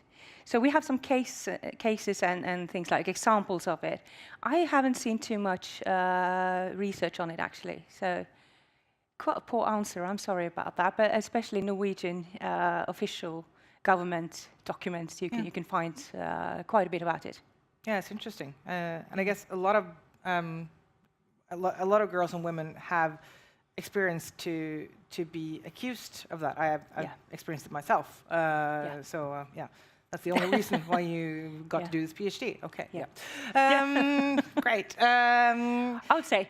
Anyway, I took it. Anyway, I managed. I go what you don't, whatever. No, but it's it would be interesting to read more about it and learn more about it. Okay, so you've said that you quote, hope that the leaders within the defense sector realize that personnel are the most important resource, quote. What role do leaders play in terms of creating gender diversity? And how can we make the leaders realize the importance of gender diversity as a resource? Oh, it's a quite a complicated question. I did answer some of it, I think, earlier. I said something about how important leaders are and what kind of impact they have, because they do really have such an impact. And as I said, just small things like who they eat lunch with, who they talk to, who they give time to, it does give signals, it sends signals, and it says something. And so the awareness of that is very important, so that leaders are aware of that. And I can say that, well, my case is from the military, of course, and I can say that I see now so many male leaders, female leaders as well, but also male leaders advocating a higher percentage of women in the military than they did before. And really positive. They are really positive and really cheering on women and female soldiers and doing a really good job about it. But I'd like to mention, the Queen Bee theory, if I can. Yeah, because the next question is, what is the Queen Bee theory? It comes from the audience, so yes, please. Well, thank you, yeah. Because it's all together. It's like Queen Bee, queen bees, they live alone in a, I don't know, bee, what's it called? Bee hut? Yeah. Hive, yes, thank you, beehive. With only male bee soldiers. So she's the only one, and she's the queen of the crop, and we haven't asked any bees, but we presume that she likes it that way. And so she kind of prefers that, to be alone. She doesn't want any. I think if there's another queen bee came along, she would try to fight it. I think there would be a fight, yeah. It would be a fight. Yeah. And that's like, take that and put that in the workplace and see there's some women, when they are moving up, maybe they've met a lot of shit, it's been hell, everything, and they're really tough, but they still want to be there alone, because other coming in would be competition, maybe ruin like my style or something. I'm one of the lads now, I'm not one of the guys or anything. That's sometimes happens. So the queen bee will not be supporting other women at the workplace. Yeah. And then again, you have another theory, and another kind of women is righteous women, or solidaric women, which I've met both kinds in the military, and I say, well, mostly these righteous or solidarity women, is that they don't take the ladder up with them when they go up to the ladder. They stay and they try to pull people up after them. So they support other women in a much bigger way. So these are, theories about how we see different kinds of women. Yeah. So that was the Queen Bee theory. That was the Queen Bee theory, yes. I think actually, so there's no more questions from the audience, and that we will end this session here now. Thank you, Nina. Very, very interesting. And now we will have a short break. Yes? A short break again before we go into the last session of today. So we will start again 4:15.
Nej.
Hello. Woo. Ah, yeah. Hey. So we're back again. And welcome back now to this very last session. This is it will be short and sweet. And on the other side of this last session, there are bubbles and food waiting for you. So I think that will be pretty perfect, actually, with the sun and everything. Okay, so now in this last session, we would like to introduce you to some real Nordic power women that are making a difference within their national energy field. So these are the Swedish Kraftkvinnorna, Norwegian Kraftkvinnorna, and women in Icelandic energy. And these three women, they will have very short presentations, and two of them are videos, so then there's no option for questions. But the Norwegian Kraftkvinnorna then is here on stage, so then you can ask questions. So the first one, which is the pre-recorded Swedish Kraftkvinnorna, is from Nathalie Sial Berkman, who is the Director of Media Relations at Vattenfall. Hello, my name is Nathalie Sial Berkman, and I am the Director of Media Relations for Vattenfall Sweden. I'm also here because I am a member of the board of the Swedish female network in the energy business called Kraftkvinnorna. We were founded in 2015 because we believe that there were not enough women visible in the different debates and panels and all different kinds of discussions about energy issues. We wanted to show that we are many women feeling that we can actually take place in these kind of public forum and show that there's many women that can talk about energy businesses, and we should have a better representation. That was the whole start. What we then created was a network that today consists of 800 very professional, amazing women all over Sweden. We have representation from the floor up to the CEO level. What we try to do every year is to push forward the gender issues around Sweden when in the energy business. It's not about only pushing forward more women in higher positions, but also to make sure that we inspire and make sure that women also can be represented in executive boards, as CEOs, but also make sure that we can work as technicians and take place in all over the whole chain of the energy business. Every year, we also do a gender survey. We look at businesses and the executive boards and the leading positions and see how many women do actually have a spot there. Unfortunately, there's more men called Anders in the leading positions than we do have women in leading positions in the energy business in Sweden. So we have a long way to go. We also have a mentoring network where we're trying to help new people, new women in the industry to meet women that are established to move forward and to share knowledge and give everyone a safe space to learn and to share information. We also push for better representation and push forward more women in both panels, discussions, and we can make a list of hundreds of women that are very professional and can take place in the public debate. One thing that we also do something which is very popular is that we also select every year Årets Kraftkvinna, the Power Woman of the Year. And we do that to make sure that we're showing someone that has done something significant to raise the energy business, the energy issues within the energy business every year, or in different ways have pushed forward gender equality and the gendered agenda in the energy business every year. We've been very lucky. We have around 200 nominees every year, so it's a hard work for the jury to actually pick one that will be the ambassador for our network for a full year. Ever since Kraftkvinnorna has started in 2015, We believe that we have actually pushed forward this issue and made sure that it's no longer difficult or weird to talk about gender issues in a pretty hard business and tough business like the energy industry. We see now that we have many businesses trying to establish themselves in the northern Sweden. We have a great transition going on. And what we can see is that all these businesses need to recruit thousands of new people to make sure that the industry transition will happen. And what do we need to do? And how can we help out? We're actually pointing out to all these businesses that you need to recruit broader. You need to look even wider when you're trying to find the right competence to fulfill these jobs, thousands of jobs coming up in the north. And that means you also need to recruit a lot of women. So in the big transition going on, I think that we can actually play a bigger role.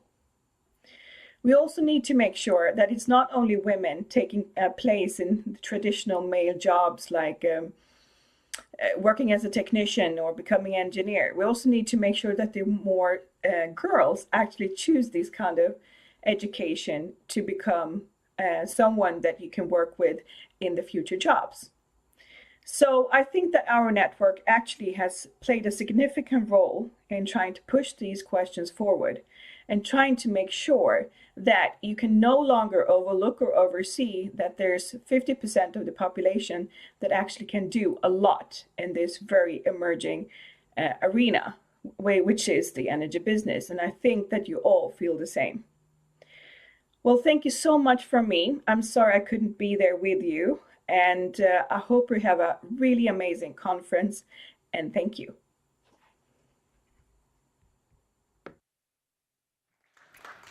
So thank you to Nathalie and the Swedish Kraftkvinnorna. The next one is from Norwegian Kraftkvinna. And our next speaker is Kanya Boma. She's a civil engineer, advisor in hydropower, and board member of Kraftkvinna. So, Kanya, yes, please. Yeah, those stairs are a little bit scary. So, at least narrow. Good. The first test. Oh. Wow, to go up after Kraftkvinnorna Sweden and after this incredible boss lady that just presented, I feel a little bit intimidated, but I just wanted to thank NEEC for the opportunity to present here today. And I actually have to be honest and say I'm actually really grateful I get the opportunity to speak in English. So thank you for that. But what I did realize when I was preparing for this presentation, it was that it's a completely different audience and arena that I'm used to presenting Kraftkvinnorna in. I've had to do it in a professional arena in our industry, which is dominated by men, and usually trying to come with explanations and justifications of why we need a women's network. So I'm really grateful to stand here today, a little less defensive and not so motivational, because the fact that we are here and you are attending means that you get it, right? You get why we need one.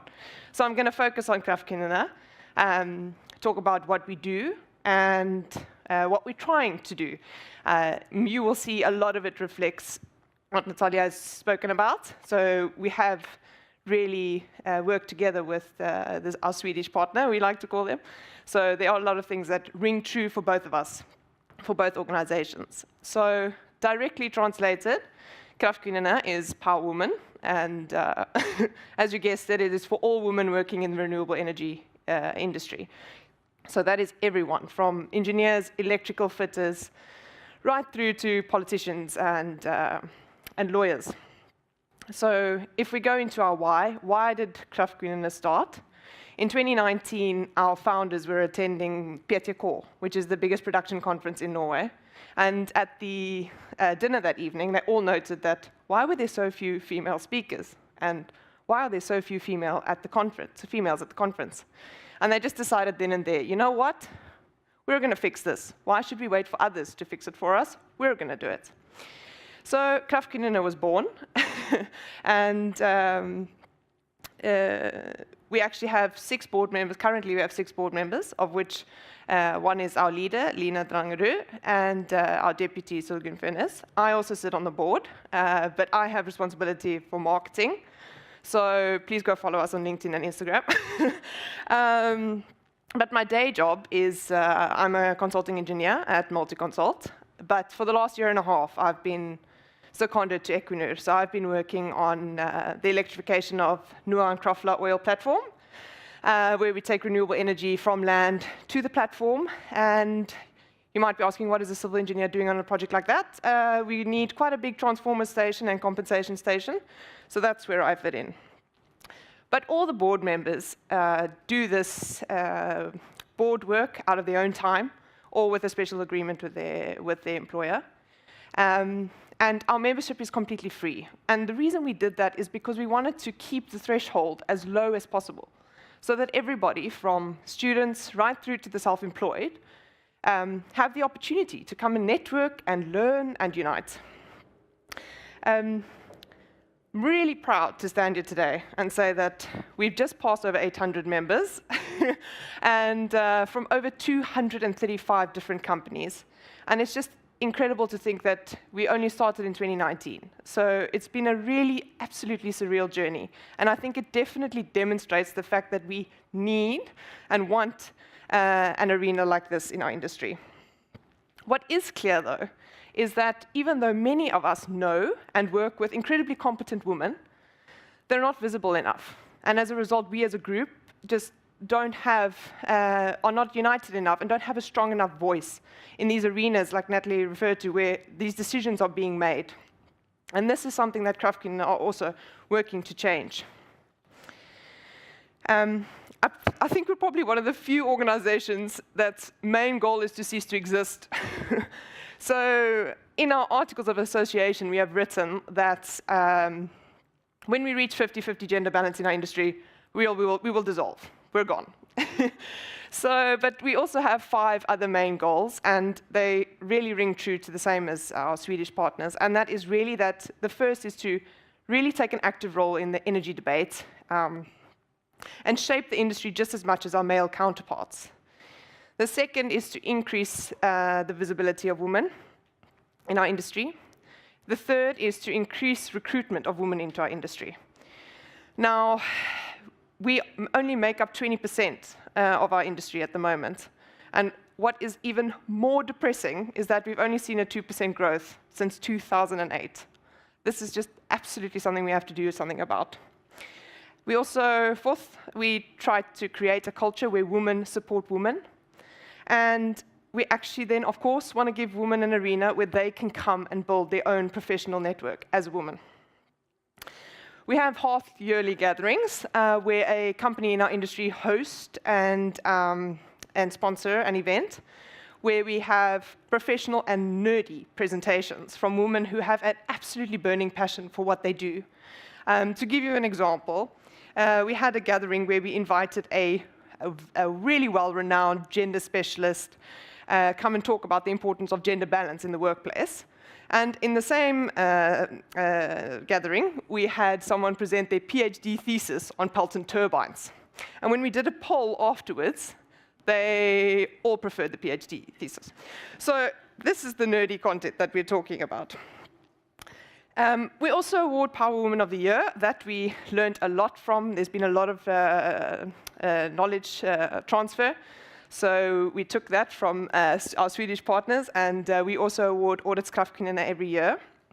And this is really an opportunity where we get to celebrate and call attention to the incredible women we have in our industry. And we've also been lucky enough that the Minister of Oil and Energy and Oil, has actually awarded this prize. So we hope to continue that trend moving forward. We do believe that change is possible. And if we look at PTK, where we only had a 10% representation of presenters that were female in 2019, we're already up to 28% in 2022. So I would like to introduce to you an African proverb, because that's where I'm from, that says, if you want to go quickly, go alone. And if you want to go far, go together. And that's really something that rings true for us at Kraftkvinnerne. We even allow men to join our network as a support member. So today we have 33 of them. And we firmly believe that by creating female role models, increasing the visibility of the women that we already have, and motivating and supporting one another, we will increase the recruitment of women into our industry at all levels. In the last year, we've also opened up for sponsorship. So up to now, we have 14 companies that are willing to sponsor Kraftkvinnerne, which is just absolutely incredible.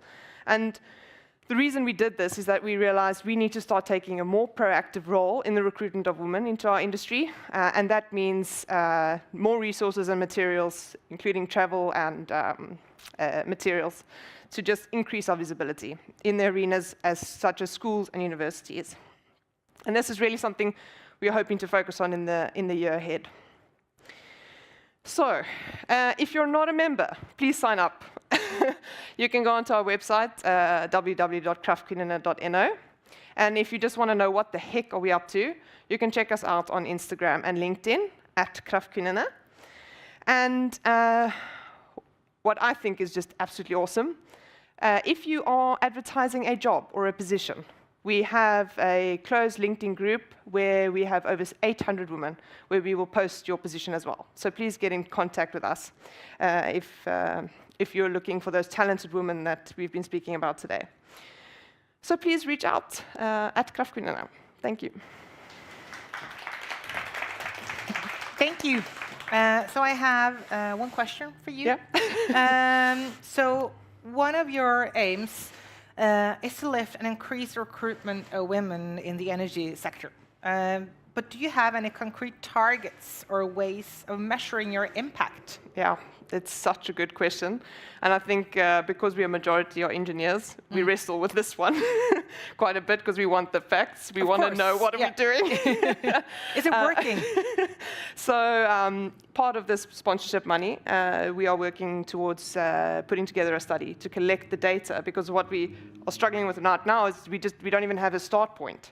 So we're actually commissioning a study to get a start point, to get the data that we need, so that we can see if we are actually making an impact. So that's part of our first step to do that. But absolutely, everybody wants a concrete goal, and we absolutely feel that now. We've now that we've been running for almost 3 years. So now we feel that, okay, we actually have people, we have members, and we have a responsibility. So part of that is commissioning a study to try and get the data so that we can start to measure if we're having an impact. Oh, and when will this study start? In September. In September? Yeah. And when will you have results? Not sure. We're still writing the scope, so. Okay. Yeah. Well, that's great. And fingers crossed that you will get a lot of very conclusive and nice results. That would be super. It's also so nice to have something to start like, Definitely. this is actually working. And Definitely. we need to have funding for this. Exactly. And all these things. Because I think I actually attended a working group with the International Hydropower Association as well, also discussing this topic, that there's just not enough data out there to tell us how many women are in the industry, to tell us who's working as a female in the industry. It's very general in energy, but at least for the Hydropower Association, it was like, in hydropower, we just don't have the data. So it seems like it's a struggle on different platforms, actually, but we got to start somewhere. So of course, that's what we'll try to do. Well, best of luck with that study. And so thank you, Kanja. Thank you. And Norwegian Kraftkvinnerne. So the last, sorry. And the last speaker here today is from Women in Icelandic Energy, the last sister organization here. That is Hildur Hardardottir. She is a project manager for community and environment at Landsvirkjun. So, Women in Icelandic Energy. Dear colleagues and participants of the Nordic Energy Equality Conference, I'm so happy to be able to send you a short greeting from Women in Energy Iceland, and looking forward to following the discussions online. My name is Hildur, and I'm the new chair of the association as of May this year. And here you can see the new board, along with Harpa Pétursdóttir, who many of you probably know, but she founded the association back in 2016, along with a group of power ladies who have achieved amazing work in the past 6 years. The new board had its first meeting last week, and we are so excited to continue fulfilling the purpose of our association, that is, to increase the participation of women in the energy sector, to expand their network, and facilitate mentorship and education. I'm an environmental scientist, and I work in the Department of Climate and Green Solutions at the National Power Company of Iceland, Landsvirkjun. And as a feminist and environmentalist, I have always been very interested in gender equality and sustainable development. And I firmly believe that, like Kofi Annan said, there is no tool for development more effective than the empowerment of women. I think a more gender equal sector will entail a more holistic approach and decisions that promote long-term thinking in lines with Gro Harlem Brundtland's vision of sustainable development. That is, a development that meets the need of the present without compromising ability of future generations to meet their own needs.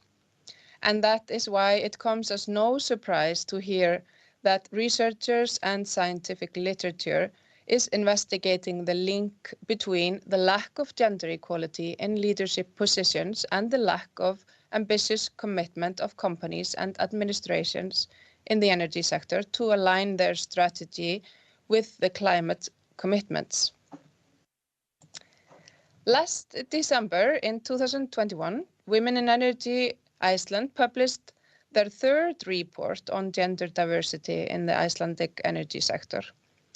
Since the first report was issued, one of the largest victories has been the increase in female representation among chairmen and managing directors at Iceland's 12 largest power and utility companies.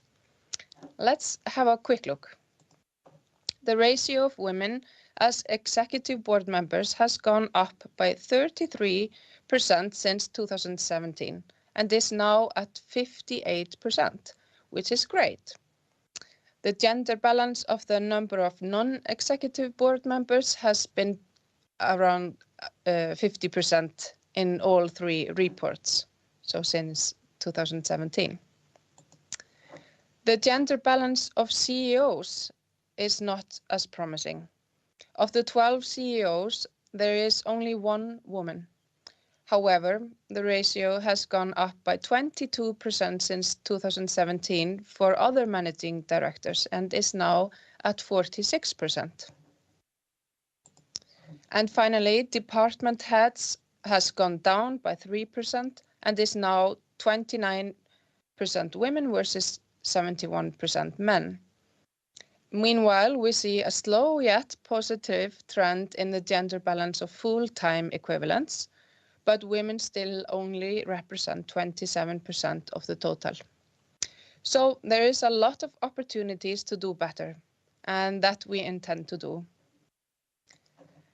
In an international comparison, Iceland is leading when it comes to decision-making power of women in the energy sector.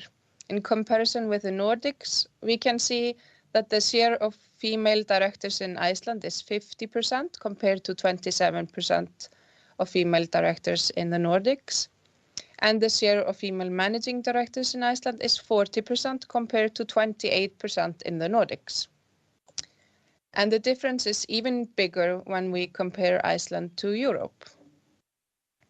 And even so when compared to women's position in energy companies worldwide. So Iceland does showcase that it is possible to achieve a more gender diverse energy sector, but to lead in something also comes with the responsibility to do even better and go all the way. And that is what we will work on for the coming weeks and months, and we are looking forward to connecting with our sister associations in the Nordics, Kraftkvinnurna, to inspire and get inspired. Thank you so much for the opportunity to present Women in Energy Iceland and wish you a continued fantastic conference, and hopefully I'll see you all soon.